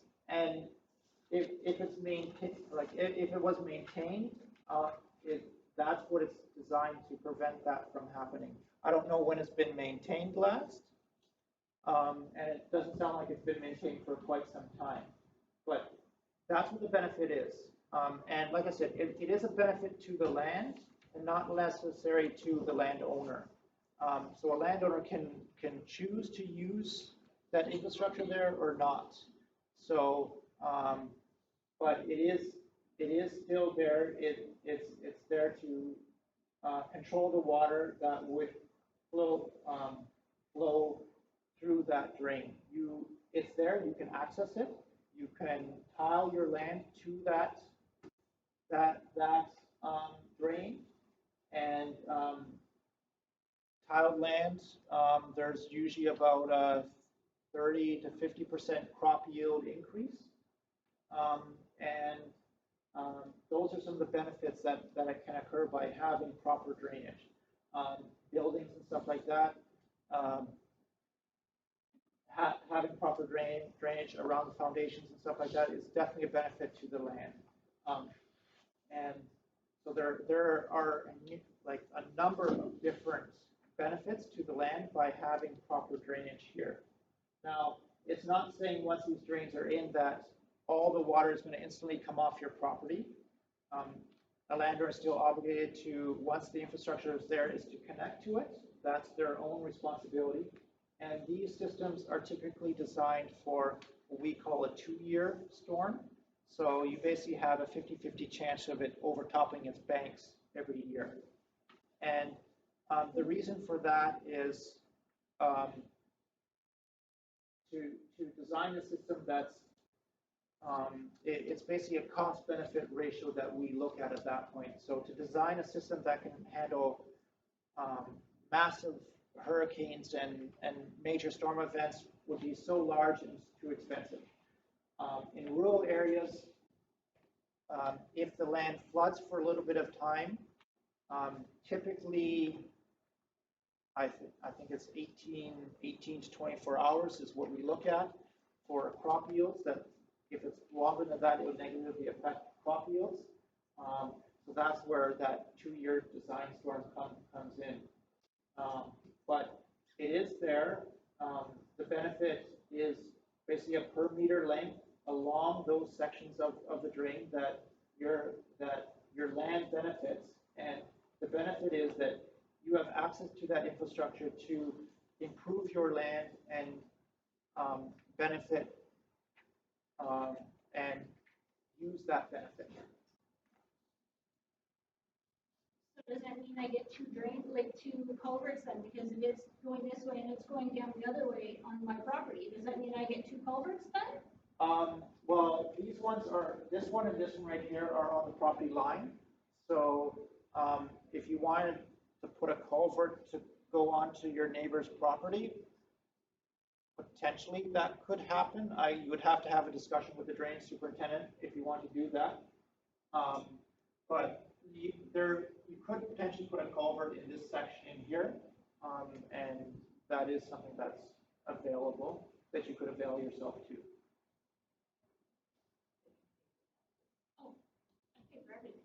Well, and like I said, everyone in the watershed is assessed, so these are community systems. So that's where the costs go, is everyone in the community. Now, like I said, there is a 2/3 grant by the province if you have a farm property tax rate, and I would highly recommend if there's any person in the watershed that does farm their land to get that in the future for maintenance work that happens. There's it's a substantial cost savings, especially in Northern Ontario. In Southern Ontario, it's a 1/3 grant. In Northern Ontario, it's a 2/3 grant. So, was that helpful? Any other questions or concerns? Okay, thank you, Neil. Okay, the court calls Barbara Strange to present her appeal.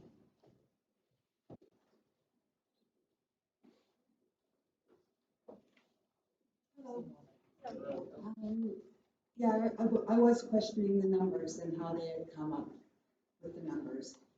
I first wanted to just ask, did council actually take this work out for quote? Like, did you get quotes by 3 or 4 engineer companies? For the engineer? Yes, to do the report. You just use your drainage superintendent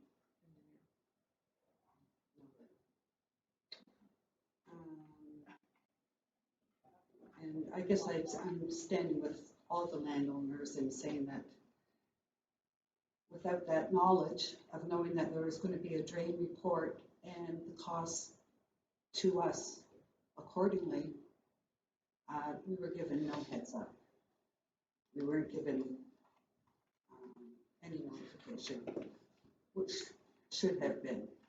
So if we are faced with this bill, I don't think it's too much to ask if we could have a breakdown of the costs, since we're paying for it.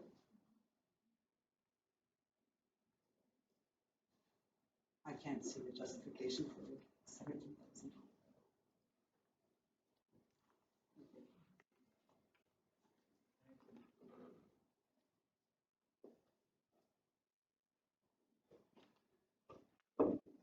Neil, anything to say with that? Sure.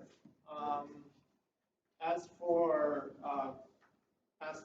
requesting for quotes, there's a couple issues with that for municipal drains. One, there are very, very few drainage engineers in the province. There are about 25 in the province, and of those 25, about 10 are active members that do mostly drain reports. And in Northern Ontario, at this point, we may be the only ones that do reports at this point.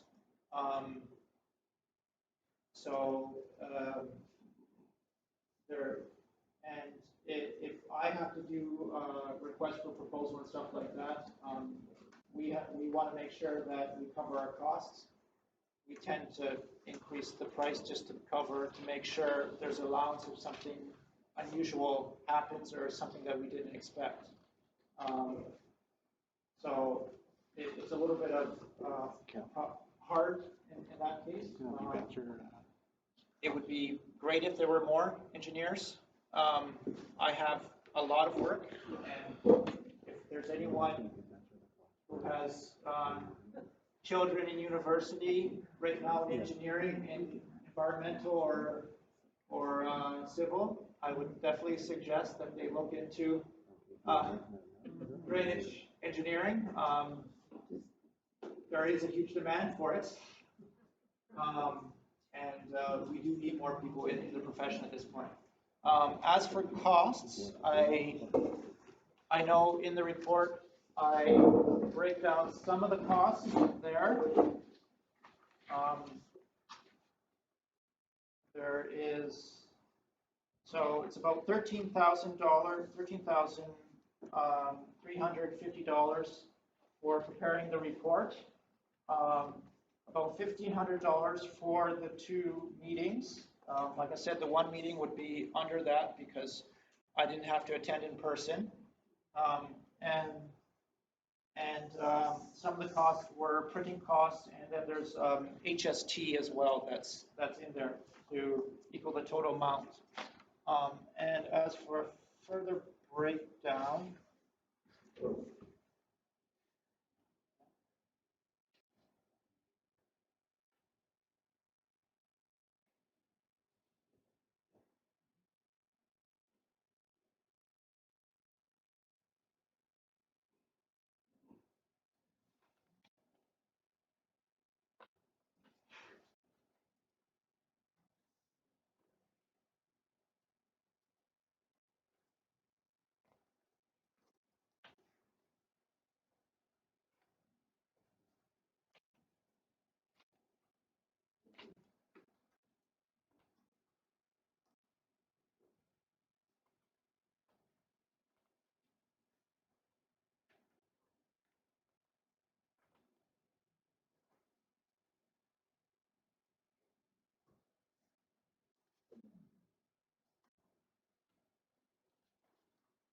report yet? No, I had done it after because of this stuff, so. Okay. But I know roughly, so.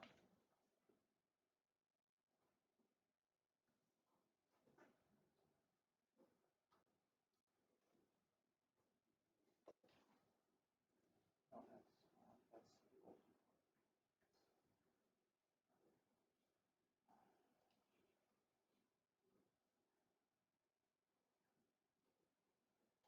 Yep. Okay, sorry, I don't have it right here. But if I recall correctly, we spent about $2,500 preparing the schedules.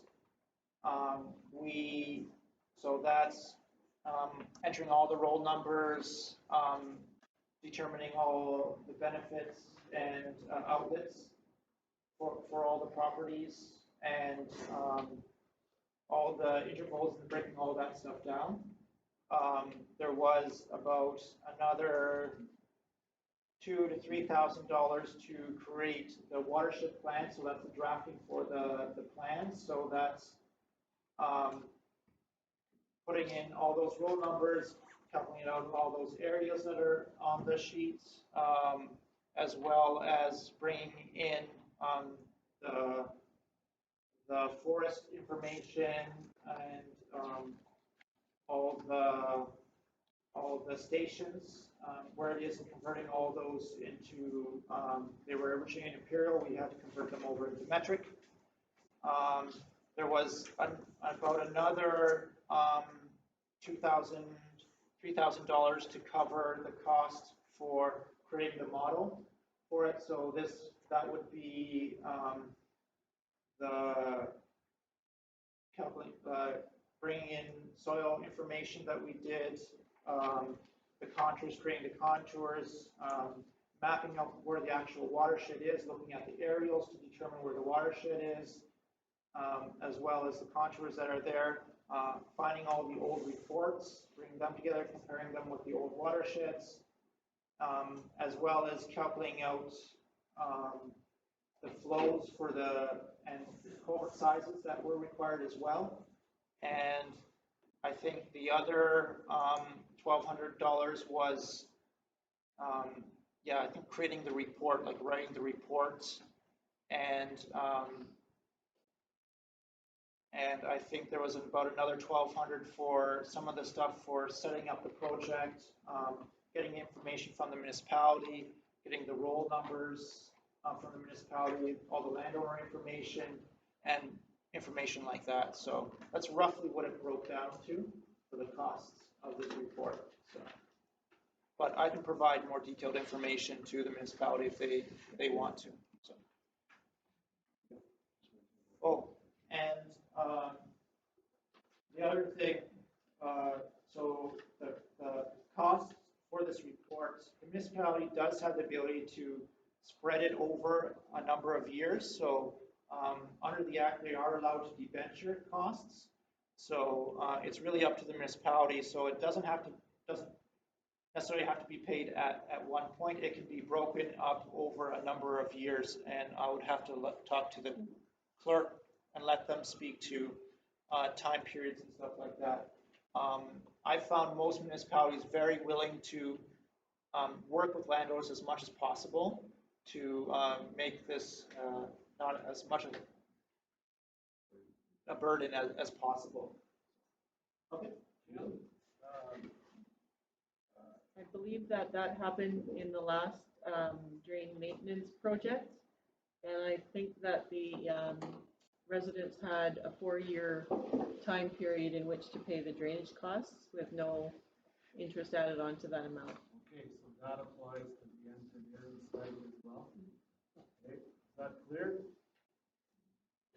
Anybody that has to pay $800 towards the study has 4 years, can spread it over 4 years. And are we billed for that on our taxes, or we just write you a check? No, Oh, It's on the tax. I believe it comes with your tax bill. Yeah, yeah. I live on a drain myself, and I've had drainage costs of several $1,000s at one point, so, yeah. Other questions? Dale, would you like to ask a question? Yes, Neil, could you explain, just go over that again, what you said about in Northern Ontario, there's a provision for something like 2/3 discount, or how did you say that again, please? Yeah, so this would be for maintenance work that would occur. So the province, not for this report. Oh, not for this report? Not for this report, but for any future maintenance that occurs if you have the farm property tax class. So that's, there's a number of criteria you have to get. I think it's $8,000 gross. 7,500 gross. Or if you have, if you're renting it out to a farmer that makes that as a tenant, you can still qualify at that point. And through the process here, when it goes through the municipality will take that 2/3 off automatically, and you would only be assessed the remaining costs. So that's how it works. Thank you. And the 2/3 comes back from OMAFRA? Yeah. Okay. If they reimburse. They reimburse the municipality. So Thank you very much.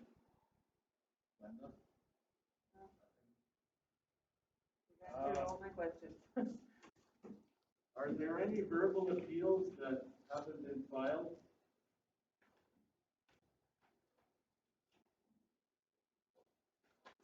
Okay, well, the Court of Revision will now deliberate in private, and all parties to the drain will receive a written notice of the court's decision, which will include additional information on the process to appeal the decision, if required, to the Ontario Drainage Tribunal. We'll now close this portion of the hearing. Thank you.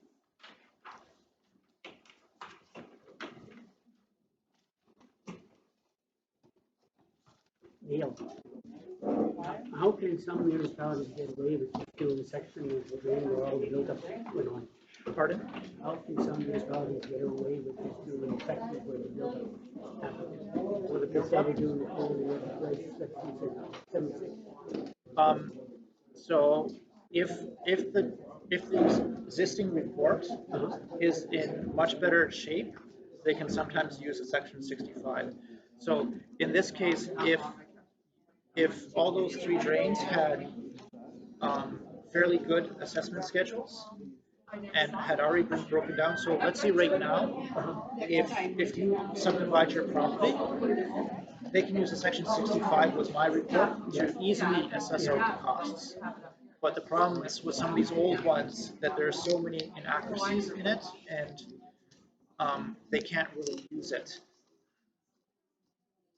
Yeah, but some are doing that, so that's why I asked, how are they getting away with it? No, not all. No? No. No, I didn't say all, I said some. And usually those reports are in much better shape than this one is. So I've done section 65s for Sudbury, for example, for some in Northern Ontario. In Northern Ontario, in Metro, something like that. But those reports were much newer, and we could actually do it there. So under agreement on the shared assessment, there's some are doing that, how are they getting away with that? If there's 4 lots on one, there are 4 parcels on one lot. Okay, when I go to maintain a drain, if I can't maintain it under the schedule, then I go to the clerk. Yeah. I tell her I can't maintain that schedule, I can't maintain this drain the way the schedule is. So then it goes to council, and the council appoints an engineer to do a section 76. Now, in some cases, in West Nipissing, especially drains that are in the town, they'll do whole subdivisions in the past. There'll be 18, 20 lots or whatever. I mean, we get that on the city of Dutrasac drains. Yeah. You know, so when they get responsibility of council to do it, is a lot more now because of the Planning Act. The Planning Act now has conditions. Okay, do you meet the drainage condition? Okay, in the past, I'm telling you right now, the city of Sudbury, they're going to hit it because what they've done over there, they have avoided the Drainage Act. They don't assess out drains. They made them part of their infrastructure. Yeah. They have $100,000. Here's the money. Go to or spend it, okay, on municipal drains. But they're not doing any Section 65s. Down the road, when the new council comes or whatever changes happen in the planning, whatever, all of a sudden they're going to say, okay, no more part of infrastructure. We want you to use it as a payer. When the next drainage superintendent, or if it's me or whoever, is going to come along and do maintenance, they're going to see that schedule is out of whack. They're going to be doing Section 76s all over. Because Sudbury's a lot bigger than. Yeah, but that's what scares me there. There's the McKee drain right beside this there. That was dug 50 years ago as well. And if you go up the road, there's another one that was dug in the same area. There's a half a dozen, the same area, 73 to 75, 76. Well, I don't want everybody to get hit with this darn bill, and that's why I'm trying to figure out how we can solve it. Okay, here's a way to do it. There is one way, a little bit interesting way. Right now, there's no grant on this. No, there ain't. And you're not the only municipality. There is an option of always talking to your MCP and trying to see if the province, because these systems are there, to get them to say, okay, let's cover some of these costs to update these reports so it's not as much of a burden on taxpayers. Yeah, but you can listen. I've been through that route before. Yeah, I know. I've been through it with Banff. Okay, one of the biggest things there, and we're finally getting the changes in the Drainage Act now, and hopefully it's going to work. I have sections of drains where, with culverts, okay, instead of having going through the Section 4 report, and now we're allowed to make minor changes on drains without going through a report as long as the landowner pays for it. And that's my philosophy about when we talk about culverts. Yes. The landowner requests it, he should pay for the culvert. That's what I say. Yeah. Now, 95% of the people are going to do it. They're going to say, yeah, I need a culvert to get from one side to the other. They're going to pay it. There might be that one person, okay, that uses the Drainage Act to their advantage or disadvantage, whatever way you want to call it. Now, I strongly stress it. You pay for your own. Yeah, but when it's wrote in black and white, that's where I have the problem. Yeah, well, that's an issue with legislation. I try to stick them around. I try to do the best I can with it. There's one other thing. There was. But here's something you can do with that in the next Section 76, if it ever goes that route, is notify the landowners first. And then you can proceed and you can say, listen, if there's going to be a cost here, get the shit out on the table first. we can tell you what it cost us last time. We have no idea what it's going to be. Exactly. And do you have to go ahead with Section 76? That's where I was talking to Kim and Pat in the office. When I looked at that, what the previous services were and where this one was here, if it had been closer to it and we could have kind of just absorbed it in, because it was over here, we were going to create the exact same situation from previous. So when I took it back, I took it and talked to our senior guy, John Quincy. John looked at it every which way and said, you're going to have to do Section 76 on this. So it's legislation, it is what it is, but it could have been handled maybe, and there again, like you don't have to, like, it's the same thing with drainage superintendent. You, as a municipality, you don't have to notify landowners. But that's a crappy way to do things. Well, yeah. You know?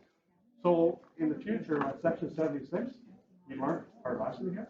Let's learn from it and proceed forward and say, listen, guys, this may be coming down the pipeline, and see if we can stick handle around it. You know, let's try to do a better job next time, and you know, it's a learning curve. Yeah, because every map shows it has a creek there since 1992.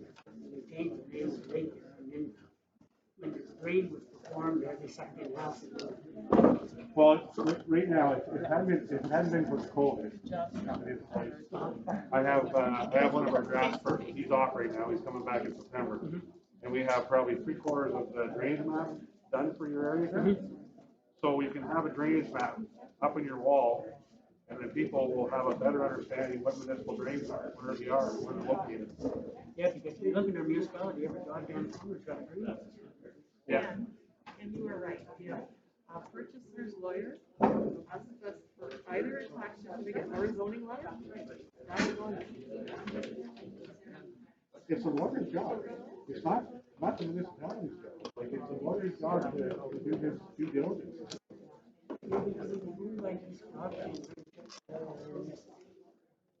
I know, but they're supposed to tell you if there's, if there's a lien on it. Or if They'll tell you if there's a lien, if anybody owns it, you gotta pay out to the Royal Bank or there's a lien on it. Yeah. Things like that nature. Now, like Neil said, there's no provision for that to be, if there's no law saying you have to show that there's a municipal drain. No. That's kind of a loophole. Yes, there's only one provision of land.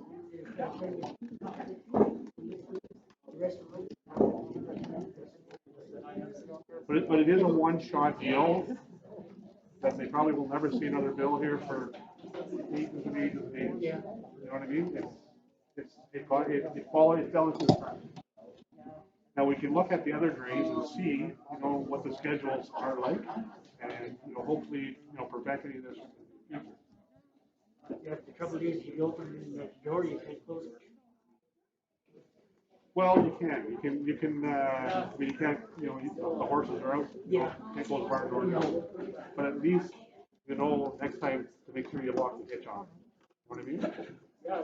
So, if you learn by this, you say, okay, in the future, this is what we're gonna try to lead to. That's right. So we try our best, we're not perfect, that's for sure. Yeah, because when you see people on the north side of the lake getting involved in this there, and they're already involved in 3 and 4, and now this 4th, and then the 5th is coming. Yeah. For the same piece of property. Well, on this report now, it takes in the whole watershed, that's it. From here on in, now, when a person splits, and on River Road, Yeah. and that's a beautiful road, beautiful properties down there. You're probably going to get more splits coming. You're going to have more people coming this way. Like you look at Sudbury now, there's a lot of foreign people heading this way. So it's coming. Progress is coming. But every lot was assessed there, so you could just take that, whatever was assessed there, and figure out a system, subdivide it or whatever the cost. Well, ideally, that's, if legislation would allow us to do that, it would, and listen, we looked at that long and hard. I tried to get John Quincy John, can we do something here? Can we just slip it in here? And he said, it's like pay me now or pay me later. It's going to catch up with you. So let's say the next guy splits, all of a sudden you're right back into this again. Now that it's addressed, the next section 65 is a section 65. It's not going to go into a section 76. But it's one step at a time. Are you guys having a council meeting now? Yeah. Okay, so we better get out of here then. Let you guys move on. Before he takes the hammer out and hits me.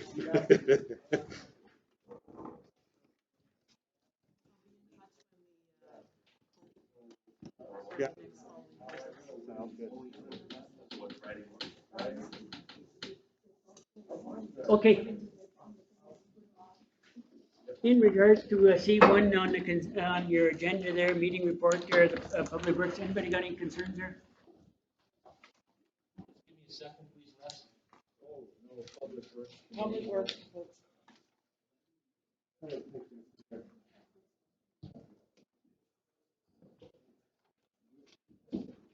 I just have a question about number 6, hiring contract drivers for 2021. I just wanted some clarification with that. So are we going to hire some night shift part-time people? Is that what? Ben's going to look into it and see who's available. Okay, that sounds like a really good idea. Not necessarily just for night shift drivers. Like Yeah, fill but in when they're somebody's needed, sick sure. Or whatever. Okay. Or somebody wants a day off and they'll person will come in to cover Yeah. it. Yeah, it sounds like a great idea. Sickness, snow load, and Yeah. extra And work. follow the. Okay, I just wanted some clarification that that's what that meant. That's important. Any other questions there? I do. We have a couple counselors involved with this hiring process, just to keep everybody in the know. I know Kevin and I volunteered initially when we hired 2 people at the start of this term. Anybody have a problem with that? Public Works. Yeah, I agree. Yeah, oh, yeah. I think that's a good idea. When gets some, I'm sorry? I just said it's about half the time. Yeah. Okay, I guess. Well, not necessarily me and Dale. Oh. We're just saying, when we hire some public works people, it would be good for a couple of counselors to be part of the hiring process. Yeah, at least one for sure. Yeah. So who else is up beside? Is it Kim and Glenn? Well, initially, back in the day, it was Les and oh no, Kim wasn't there. It was Les and Dale and I. Mark Bembry. Mark. So, committee chair, public works manager, and 1 or 2 counselors. Just to have some transparency to the process, that's all. Yeah. the last time was Jock, Glenn there, and Kim was in the room there, and myself there. I think there should be counselors there too, though. Yeah. Personally, I agree too. I would. Yeah, okay. Yeah, we'll. Thank you very much. Anything else there? Yeah. No, I'm fine with us. Thank you very much. Okay, resolved that item C1 contained in the consent agenda be adopted there. Dale, you move it there? Yes, I do. Kevin, seconded? I'll second it. All in favor? Carried.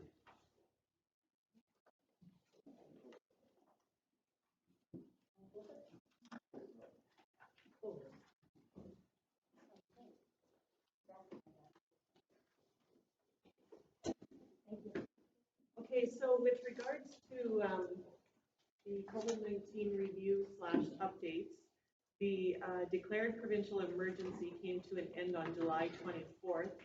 And on that same day, a new act was proclaimed. It was Bill 195, Reopening Ontario Act 2020. This provided the province with flexibility to address ongoing risks and effects of the COVID-19 outbreak once the declared provincial emergency ends. So there was a few items that I had put for council's consideration. One was dealing with meetings. As it pertains to the Municipal Act, the new provisions have been enacted to give councils more flexibility in the holding of meetings. Now that the provincial emergency has ended, the provision we have for electronic participation at public meetings by members is null and void.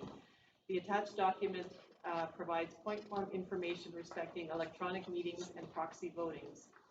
This new provision allows for the procedural bylaw to be amended so that electronic participation can continue during our normal times if council so wishes. Another new optional provision is that proxy voting can be provided for council members who are absent from a meeting. They may wish to appoint another council member for the purpose of voting. The attached outlines certain limitations, and that doesn't qualify for quorum either. You can vote for someone, but you can't also be their body. So if council wishes to take a look at this and provide for these either of these provisions, our procedural bylaw can be amended as desired in accordance with the attached criteria and considerations. So if you feel that you would like to allow for electronic participation by council to continue, and that your electronic participation will count towards quorum of meetings, we can draft a procedural bylaw to that effect and have it reviewed for you for the next meeting, if you want me to do that. So we can meet in person, but if somebody doesn't feel comfortable meeting in person, they can meet with us through teleconference That's kind of right. thing? Yes. Okay. Okay, yeah. But there, if you're, let's say you're in Cuba there, I don't think if you're out of the country or somewhere, you shouldn't be involved in the meeting. So somewhere along the line, you gotta have Yeah, something in there to. I don't So think this is anybody's just gonna if, queue for this if year. this, something like this arises again, like a pandemic, or, is that what you mean, or like just? That's flat up out? to council. Currently, Like, I I think think he's it- talking about currently in this pandemic, is that? Well, no, during any normal time now. Oh. Like right now, we can't just have a meeting electronically because the anymore. provision under the provincial emergency order allowed for that, but that order is now ended. So you cannot participate electronically now, okay, and have that count as a meeting. But they're allowing us to. You can, and it's gonna come up in my next version, where you can still meet and do the audio recording to be provided to the public for, Yeah, I did see that, Yeah. yeah. and I do have that, so. So what are you getting at then? If we're not Well, allowed if you to. don't wanna meet, like this, and you Yeah. wanna stay home and everybody participate electronically, Yeah. then you can do that. I You thought don't have to said have we- in-person meetings. I thought you said we couldn't do that. Well, if we don't amend have- our procedural If we bylaw. amended. Kim, you said participate electronically, but I thought that was ended because of. Yeah. It is. But what they're allowing us to do now to allow councils more flexibility is during normal times with no COVID, you can still amend your bylaw to do that, Thank you. okay? And lots of municipalities are doing it. Is that a norm out there with our neighbors? Well, it also does everybody have to meet electronically or can? No. That's No. what I said, if you, So- say you have a cold, Say you're sick, exactly. yeah, so Or you're whatever, it you're doesn't have to be. call in through teleconference and the rest of us I will be sitting here. think that'll Yeah. be, I think Yeah, I that'll like be that. beneficial. Okay. COVID or not, I think Yeah, moving yeah. forward, it's the world that we're gonna be in. And what about the proxy end of things then? Is that the same sort of option if you're not gonna be telecom? You're having surgery, let's say. And if there's an item that you would like a vote on, you can That's easier. have another council member vote on your behalf for that Okay. issue. And so we need to create a bylaw for that? Yes, the Yeah. procedural Okay, bylaw. thank you very much. And so there would be consent forms and. There will, I would have to come up with a process Okay. and a documentation. Yeah. But I would agree with what the mayor said, that if one of us decided to go on a holiday, That's, then that's not, different, yeah. you're not allowed to have a proxy vote in that situation. Well, how do we know? we're that? not. Well, you're gonna tell Tim that I won't be available because I'm gonna be on holiday. But if you call in on teleconference, we don't know where Yeah. you're calling from. Yeah. Yeah. Okay, just trying to. Why not? Trying to put a Like, rule why in not? I know place what here. you're getting at, but I just Put a don't. rule. Yeah, you're right, it's part of life. Yeah, why not? If you're on holidays and you see something on the agenda and you're not at the And meeting you and you wanna wanna be speak there. on it, there's no reason why you Yeah, shouldn't. be why able to. should we stop Yeah. that? Yeah. If Well, you I'm have the sure that, technology. I'm sure that the first draft won't be the last. No. so- I think that'll take some discussion. But you could have counselors out at the meeting all the time to be gone somewhere.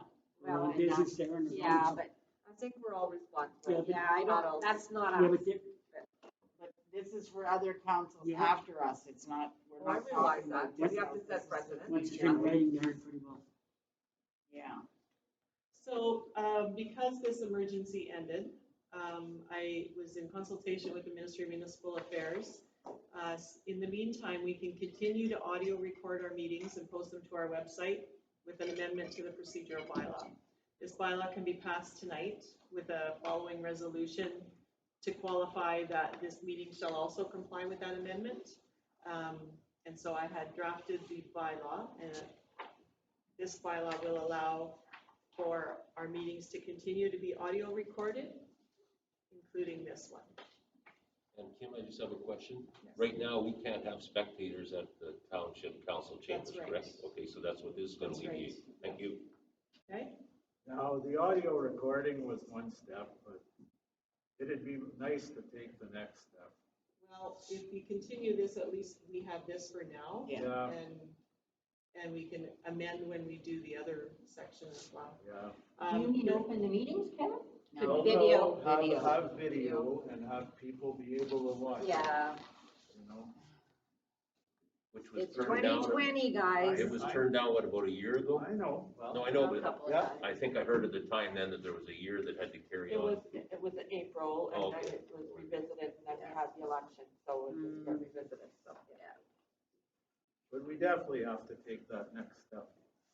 Well, at the last council meeting, it was determined that we would have meetings in this facility, up to this facing. Well, it will open it up to the Yeah. public. Yeah. And because our procedural bylaw provides that a resolution should be passed, notwithstanding that we already did the notice saying it was gonna be here, I have a resolution saying that until further notice, meetings shall take place here, including this meeting. Just so that it covers the process and the procedural bylaw. We have our chairs hauled here. Okay, be it resolved, the council deems that this meeting shall comply with the procedure bylaw amended past herein. There. Susie, move it there. I'll move it. And Shirley, second it? Yes, I will. All in favor?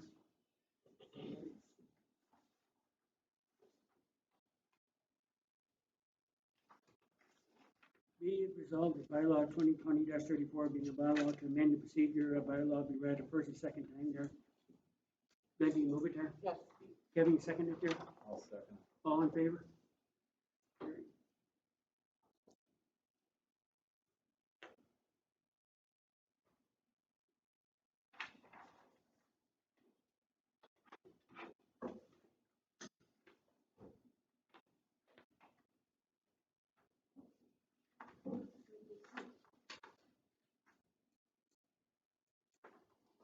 Okay, be it resolved that bylaw 2020-34 being a bylaw to amend the procedure bylaw be read a third and final time past normal council there.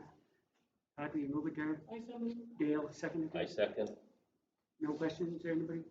All in favor? Carried.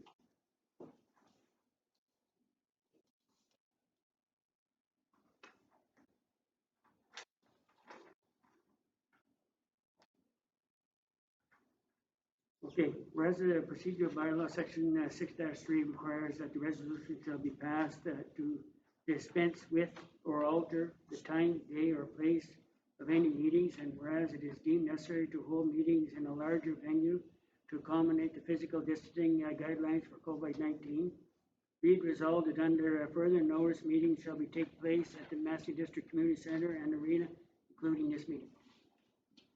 Any questions, anybody? Kevin, you move it there. Susan, second it. Yep. All in favor?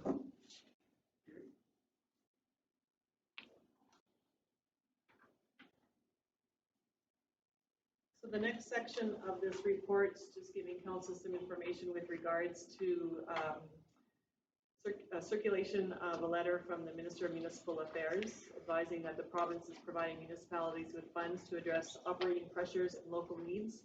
At this time for phase one, we are being advised that we shall receive $229,400 to support our local needs. There are expenses that we have incurred as a result of COVID, and there is a separate account in the GL that's being set up for that so that we can track and keep record of the expenditures. We will need to report all of this back to the province as well. The Massey Arena was also on this report. Paul Anderson has prepared the attached report package to council with respect to the opening of the Massey Arena ice facility this fall. It's a very comprehensive report and includes all the measures to be taken to respond to the COVID-19 guidelines. With the new system proposed for this hockey season, minor hockey will potentially be renting more ice time than other seasons. Paul had suggested that the target date of October 1 would be reasonable. There's no suggestion to make the student available at this time. So I reached out to our insurance broker with respect to opening with COVID and their comments on waivers. They advised that Frank Cowan will not provide a waiver as it is a legally binding document, but they would assist with some language if we wanted them. As well, a parent or guardian cannot sign away the rights of a minor, so that wouldn't be very beneficial. They recommend that all cleaning, sanitizing, social distancing efforts and groups entering the facility be documented so that information can be on hand if a legal issue in the future ever arises. And just as a side note, I had just indicated that within our Municipal Clerks Association, just doing internal emails with each other, most communities are keeping their community centers and halls closed for public-private rentals for this year, just waiting to see what this fall might bring before starting a reopen and then not being able to keep it. So I have asked Paul to stick around since he's been here for the first part of the meeting, sanitizing our microphone. Thank you, Paul. If council has any questions with regards to the opening of the ICE facility. I just want to thank you, Paul, for a concise report. Absolutely. Good report. Good job. Yeah, good job. So when will the HVAC system get paid?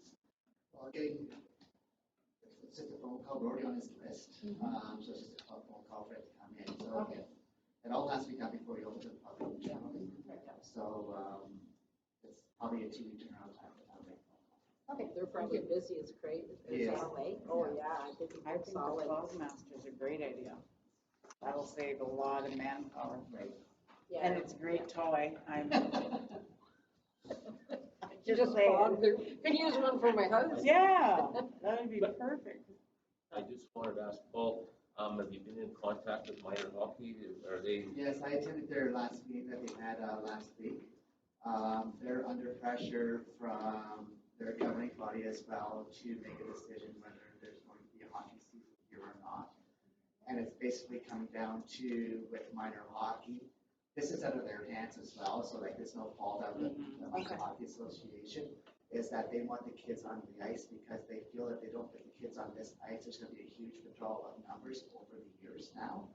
So whether ice goes into a facility or not, kids will go onto the ice, whether it be at that facility or another facility. So the 3-on-3s for social distancing? They decided that was going to be the easiest way to do it. Like this year is not even like part of the general minor hockey thing. It's something that's completely unique because of the circumstance. So the 3-on-3 is for social distancing. It's also about numbers in the facilities. Right. Because your number for your facility affects the whole facility. So whether you have out there, the lobby, and this room, all its individual rooms, it doesn't matter. It's the facility as a whole is what affects your numbers. So that allows for kids in, kids out, parents in, parents out, without going over your numbers. Well, and I understand that the last few seasons, the participation numbers have been very low to the point where they couldn't have a game, so. No. Minor hockey? No. Like there's been the numbers have been consistently high. Well, like they've over had the last few years. I think it's somewhere between like 100 and 130. In each, no, I mean in each. Oh, for each association. Yeah, Well, sometimes there's no shows and stuff like that. Yeah, they've had practices versus the actual games. Yeah. Thank you. What's going on, every municipality's getting too excited there because they're waiting to see what happens when school starts. And lots of municipalities said, no, we're not even thinking about it this time until maybe October there, so. There's. But that's what he said on campus. Yeah, so, how? October, we're gonna gear up for October, and I mean, if, worst case scenario, if it. That's only a month away. Yeah. Yeah, I know. But you gotta I start. know. No, if things change, then, you know, we. Before the Yeah, actual ice goes in as well. Yeah. So, like, the decision, like, if it's going to be a yes, then there's things that we have to get on right away. Yes, absolutely. How are we gonna manage the numbers, like when you're switching, like, in between games, the traffic flow, like, how are we gonna do that? Because of the 3-on-3 format, actually has something from hockey here, but I know it well. So because of the 3-on-3 format, there's only 10 players per team. Okay. All right, so, and how it's set up is, like, the whole zones are different as well. So it's gonna happen where the games are happening all on one day. So it's 2 20-minute periods with a 20-minute in between slot, which gives a chance for turnover. So you're gonna have 2 rooms going here and then 2 rooms going over here, right? So it's not gonna be So we're gonna have 4 rooms go and they'll be sanitized in between use. Right, so that's why I proposed the fogger was to Yeah. make that, and the cost per use is minimal, you know, so, and we'll have to do it, so, like, you still have to maintain your flow of traffic as well, so what we're proposing is they come in through the front door and either go out through the east door here on the lobby and, or go out through the north door in between the bleachers. All right, as an exit, you know what I mean, but it's still gonna cause flow of traffic through. Well, it's a good plan, you have a plan. Yeah. Good. And you think you can keep it up with your present staff, like there'd be 3 of you, right? Hopefully.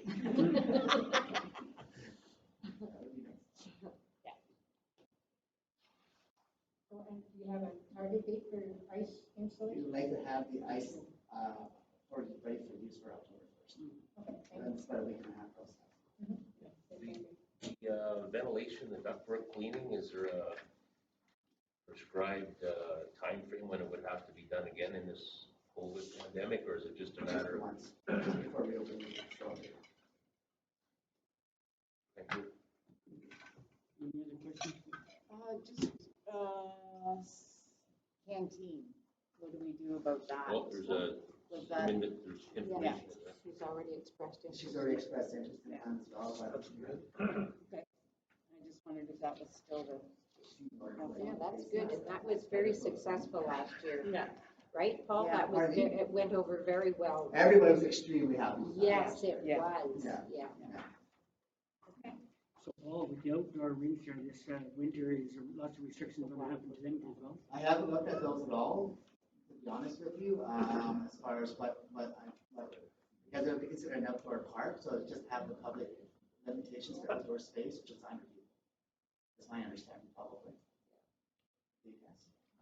And it's going to be the same as our parks and playgrounds, use at your own risk. Yeah. Not sanitized. That's what I would. So that means rink shacks probably won't be able to open, right? So where are kids gonna change their skates? Yeah, they can't. You can't open the rink shacks, they're too small. Or I'm talking Can't get about enough people ours, in and I there. know, I think Webwood's even smaller than Walford's. They'd have to do it all outside. Yeah, like old school. Yeah, exactly. Step with their skates on. Exactly. And you know they're gonna all gather in there unless you have somebody there policing, Yeah, because that's what you do. But, I don't know if you noticed the progression change, like on the one of the last pages there of the report, it's like, Ontario Hockey Federation. I saw that, yes. Their progression. yeah. So right now, they're at 3A, I believe it is, Mhm. but there's a target of being at 3E by September 1st. Now, whether that's obtainable or not, I'm not 100% sure, but that changes dynamics too, so that may even change things. If this change happens prior to all the associations getting their players on the ice, it may end up just being a regular hockey season. Yeah. We'll see how it goes. Yeah, but I think, that's a pretty big leap, Well- The numbers have to go up and down, which is changing daily. Okay, whereas a plan and procedure has been created for the reopening in the Massey Arena facility for ice time usage that includes measures to be taken to respond to COVID-19 guidelines, be it resolved that council concurs with this and agrees to have the ice installed for October the 1st, 2020 for this winter season. I'd like to move that. Dale? All in favor? Good job, Paul. So the next item on the agenda, F1, is consent applications. Property in Salter Township, access from Westlake Road. The purpose of these consent applications is to create a new lot per application in the rural zone. The 2 proposed severances and the retained portion all exceed the minimum zone standards for lot size. The severed portions are approximately 6 hectares each, and the retained portion is approximately 13. With regards to the municipal plan review, the only issue that came about was that our mapping illustrates mine hazard features on this property. So pursuant to section 3.20.1 of our official plan, the township consulted with the Ministry of Northern Development and Mines to determine when a technical study related to a mine hazard is required prior to approving any development. After some time, and as a result of their review, the ministry determined that they did not have a concern with these applications. So they're able to continue. Can I ask where that was on the picture again? Where the mine hazard was? Yeah. Okay, it would have been on this site plan. And it's the black circle. Oh, so there's a few of them then? Yeah. Well, that's on that property. It's that black circle. Yeah. Okay. Yeah. Okay. Is that what we call? And that's just identified. There's also been another one within the municipality since this application where people made inquiries for development such as this, and the ministry was consulted and they came back with the same type of a response. So it's just something that's within their database as being potential, and once they really look into it, it's not found to cause a hazard, or it's not an issue. There's no holes in the ground? Right. Yeah. I know they are up at Massey Mine area. 100 years old. Yeah. Thank you. Yes, and you want to see 20-05 there, is there any indication where they want that driveway? Because you don't want it right there at the corner of the Gosh No, Down it's Hill. gonna have, no, that if the driveway location will have to conform to our driveway application guidelines for sight lines and hills and curves and so on. Because you got a hill on the other side there, and you've got that corner there, and people kind of get too, Yeah. Les, are you thinking that you'd want it on the West Lake Road as opposed to what I know as Birch Lake Road then? Or? It could be either or. yeah, but when you're coming up there, you don't want somebody there to pull out in front of you there to, if you can avoid the problem. Any other concerns there?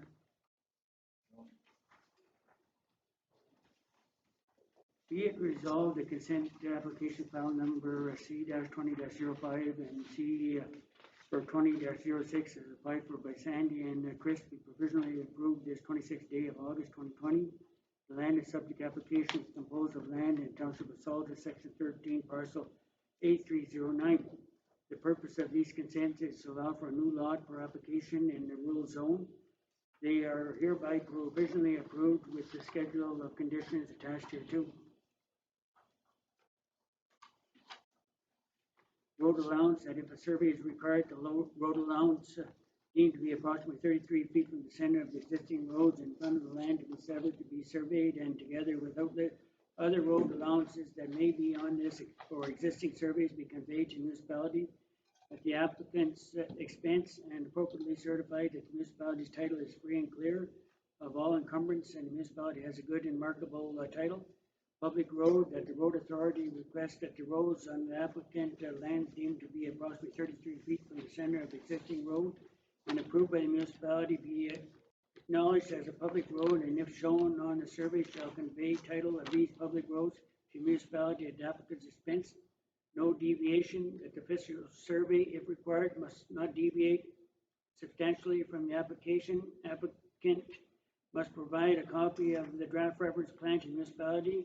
Administration fee, that $100 administration fee is paid to the municipality. No arrears, that there are no arrears owing to the municipality for the applicant unless payment is guaranteed by the applicant's solicitor upon closing. Anybody got any concern? Pat, will you move it there? Cheryl, second it. Yes. All in favor? Sure.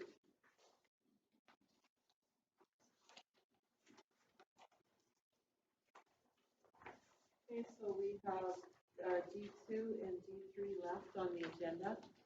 The first one is a validation application under the Planning Act. I'm not sure if this council has dealt with one yet, so I have given some background and some information as to when a validation of title is required, when it can be used. It's not intended to replace the consent process, but it can be exercised when circumstances won't allow for the consent process, such as if the original owner of the property, in this case the transferor, is deceased or cannot be located. We received this application for validation of title for property in Hallam, concession 6, part lot 8, parcels 490 and 726. As this property was conveyed without consent after the Planning Act required that any lands abutting each other owned by one owner must be severed by way of consent to be legally conveyed separately. So this had taken place, and if council recalls when reviewing this, this property was also subject of a consent application in 2019, where approval was given to the creation of a new lot access by Heaton Road. So when the lawyers were going through that process, their search showed that a contravention of the Planning Act had previously taken place. So there's that bylaw, and then there is also the bylaw appointing auditors for the municipality. This was on the agenda for at the last council meeting. Council had asked for a recap on the costs and what the process had been for our selection of auditors. So that information had been given to you. And it was also deemed that they would be appointed for a period of 5 years once the first initial year was completed and deemed successful. And you're happy with their services? Oh, I think so. Yeah, good, and quite a bit difference in price. Yeah, and it was a very, considering that the first audit with them had to all be done electronically with no hands-on, it I think went very, very well. Wow. And they provide a little bit more, like they have a portal on their, like where we can access on the computer. They can get documents so quickly from us that it makes it a lot easier. Good. That's awesome. Good to work together. Okay. Yeah, the report was good, and with the library as well. I found them much more, not approachable, but just more, it wasn't so dry. Open. I found they were more open. Yeah, and explain things very well. Too, about down there with us, and I really like them too. So under that G2, the validation of the application, if it overlaps here 2 or 3 years, have you got to start the process over there, or For this validation, Yeah. no. No. We give the validation and then the lawyer corrects it. Oh, okay. Yeah.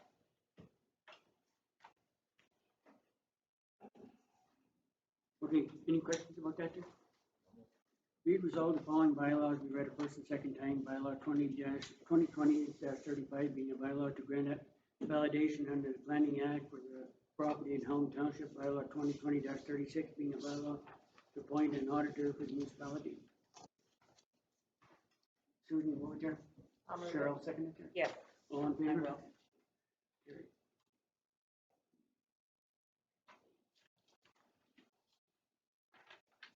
Be it resolved, the following bylaws be read a third and final time, passed in open council. Bylaw 2020-35 being a bylaw to grant validation under the Planning Act for the property in Hallam Township. Bylaw 2020-36 being a bylaw to appoint an auditor for the municipality. Dale, will you move it there? I guess I will. Agenda second it there? All in favor?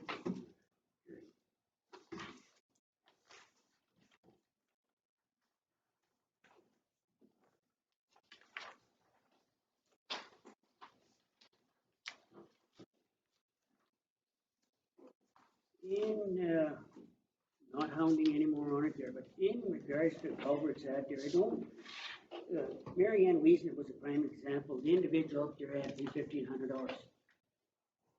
That was only happened a year or two ago. I don't like there, and a landowner have to pay for a culvert there that somebody else puts in there. Might not happen on 2 years, 3 years. The new owner comes in and has to be involved in the culvert. Municipality doesn't have to agree with the auditor. Municipality controls your auditor or your engineer.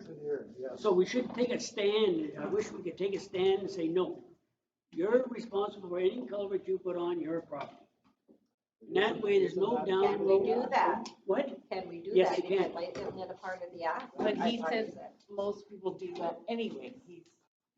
They put in their own culvert because in the end, it's better for them. Yeah. Yeah, you would on a 2 or 3 foot culvert, but when you get a 7, 8 foot culvert there on a creek there, there's an awful expense.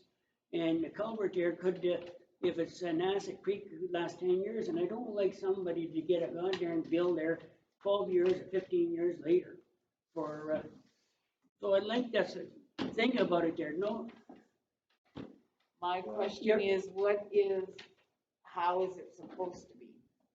Well, Is it supposed to be split up by everybody? What is written in the Drainage Act? Like, What it that you says have to pay there- for your own? What it says here. What it said in the engineer's Yes. report is that one culvert per property Yeah. would be assessed to the drain. So Mhm. that means one culvert on someone's property, everybody on the drain will pay for it. But only anything additional to that, the property owner pays 50%, and then the remaining 50% is paid by the drain. Yeah. That's what I read there, and that's, Yeah. he agreed. After that, it's totally the landowner pays 50 and the drain pays 50. But that's the the Drainage initial one, they're allowed one culvert on their property. Doesn't mean they're gonna get it, like, they want it, but. No, it doesn't mean they can say, I want a They culvert. have to have approval, right, before it's Yes. built up, I want to say. They can't just have a culvert for no reason. but It doesn't mean we're gonna have to go in and put in culverts and bill everybody. See, it says, each landowner shall have one access culvert per drain or branch. That will be the responsibility of the drain. So that means everybody on the drain would be responsible to pay for the maintenance of that culvert, whether it's cleaning it out, replacing it, whatever. But additionally, if there's other culverts that need to be cleaned out or replaced, then it's gonna be 50% to the landowner and 50% to the other people on the drain. but every lot there, 14 right across, 90% of the property's on the other side of the drain. So when you're talking about a 6, 7, 8-foot culvert there, there's an awful cost there, and it's Oh, gonna I be know. downloaded on that somebody, so. Yeah. And engineer takes his orders from the municipality. But I think we have to Well, look he at does, what other but he's people. bound- He's he's bound bound by by the the Drainage Act. Act. By the He's Act. bound by the So, Act, so. like he said, he has no wiggle room, but council does. But do we want to That's right. start contravening the act? You know? Then where does it end, right? Well, exactly. Yeah, but use an example, if you lived upstream from Florence Erickson, and you had to help pay that culvert in that creek, would you not be upset there, using that example? He says most times the one that wants it and I- offers to pay for it himself because it's for his benefit, his or her benefit. Yeah. You know? Or they pay their neighbors their share. Yeah, Yeah. I think Kevin's right. If you start playing with It's a- the act, it's a like can of wherever you, Oh, yeah, it's dangerous. then what else is going to? Yeah, but I think the municipality should take a stand there, and you're on your own there. You wanna put a culvert, you pay your own culvert, you gotta put it in, like Neil said, there's 2 specs there, and you're on your own. I think I like the way this is, and then after, I mean, if they're persistent about it, they would have to deal with the other people on the drain. Yeah, You know, they would deal with them It has and, to come forward. get approval. Yeah. Get notified and approval first. yeah. I don't think we should play with the law, Yeah. but I think that approval would be better. Approval comes through the landowners, Mhm. whether they say yes or no. Yeah. Because then we might be accused of making up our own rules all the time. Well, any kind of maintenance now, we need to notify them anyway. Yeah. Well, yeah. By letter, right? Right. That's how it goes now. We've had public So- consultations with landowners when we've known what kind of maintenance work is required. Yes. Yeah. I mean, short of blowing, digging a couple of beaver dams there, I mean, major maintenance, thousands of dollars. So we have to, we have to notify the people on the drain anyway, so. And we have done that many times. We've had meetings up, when we did the Mayor Yeah. Drain, we had a lot of meetings with all the landowners up at the Yeah. local community center. Yeah. That's what we have to. And we had another one here with all of the, when we did the one on the Lee Valley Road area. Well, what's important though is notification by letter, Yep. not in their out and about like I- it was in my case. So like, I think you're right, Kevin. when you're spending Even thousands in of this, dollars even and in you're, this case, Yeah. it should have, in hindsight, you know, Well- I always say hindsight's 20/20. yeah. Like, at least made them aware of what was happening. This isn't drain Right. maintenance, Yeah. really, per se. No, But it it's is. business to do with the drain. And I don't think anybody understood the. What was, no. No. Well, No, and even, neither even did he said he didn't realize how much And he couldn't it give a involved. quote, he couldn't have gave a quote anyway, because he had no No. idea. And I what- mean, we're gonna state that in our letters Yeah. to the. Yeah. When you're changing figures from imperial to the Manual. metric system, then you know It that the was long- information is it was very long old. overdue. Yeah. But, Anyway. yeah, Sarah says there's a tree growing in her drainage ditch that's older than her. That's right.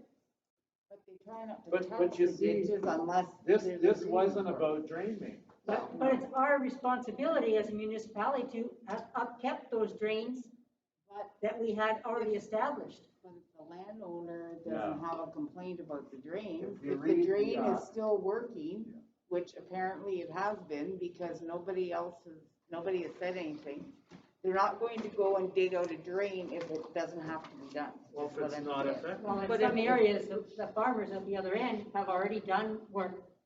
But if they Unbeknownst- don't let her, if they don't, Unbeknownst to us. Well, yeah, I know they have. Yeah. Oh, I And that know. brings, sorry to cut you off, that brings to light that drainage that was put in somewhere. Remember Mark Van Breda mentioned? Yeah. There was a piece of property that had started to flood everything That's else the out or Harmon something. drain.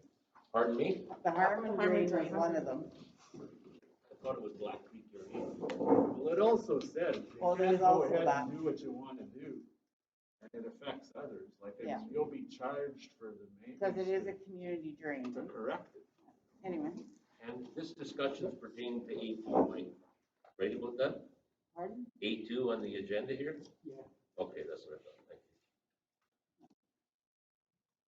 because we got a pile of drains here, and most of them are 45, 50 years old, and never ever see anybody with them, and they're not a complaint at all. But you, When this snowballs there, and What happened was this generated it because it revised everything and the information on the drain from 1972 to 1976. They didn't have topographical maps. They didn't have all this computerized stuff available. So that's why it extended it to a bigger portion.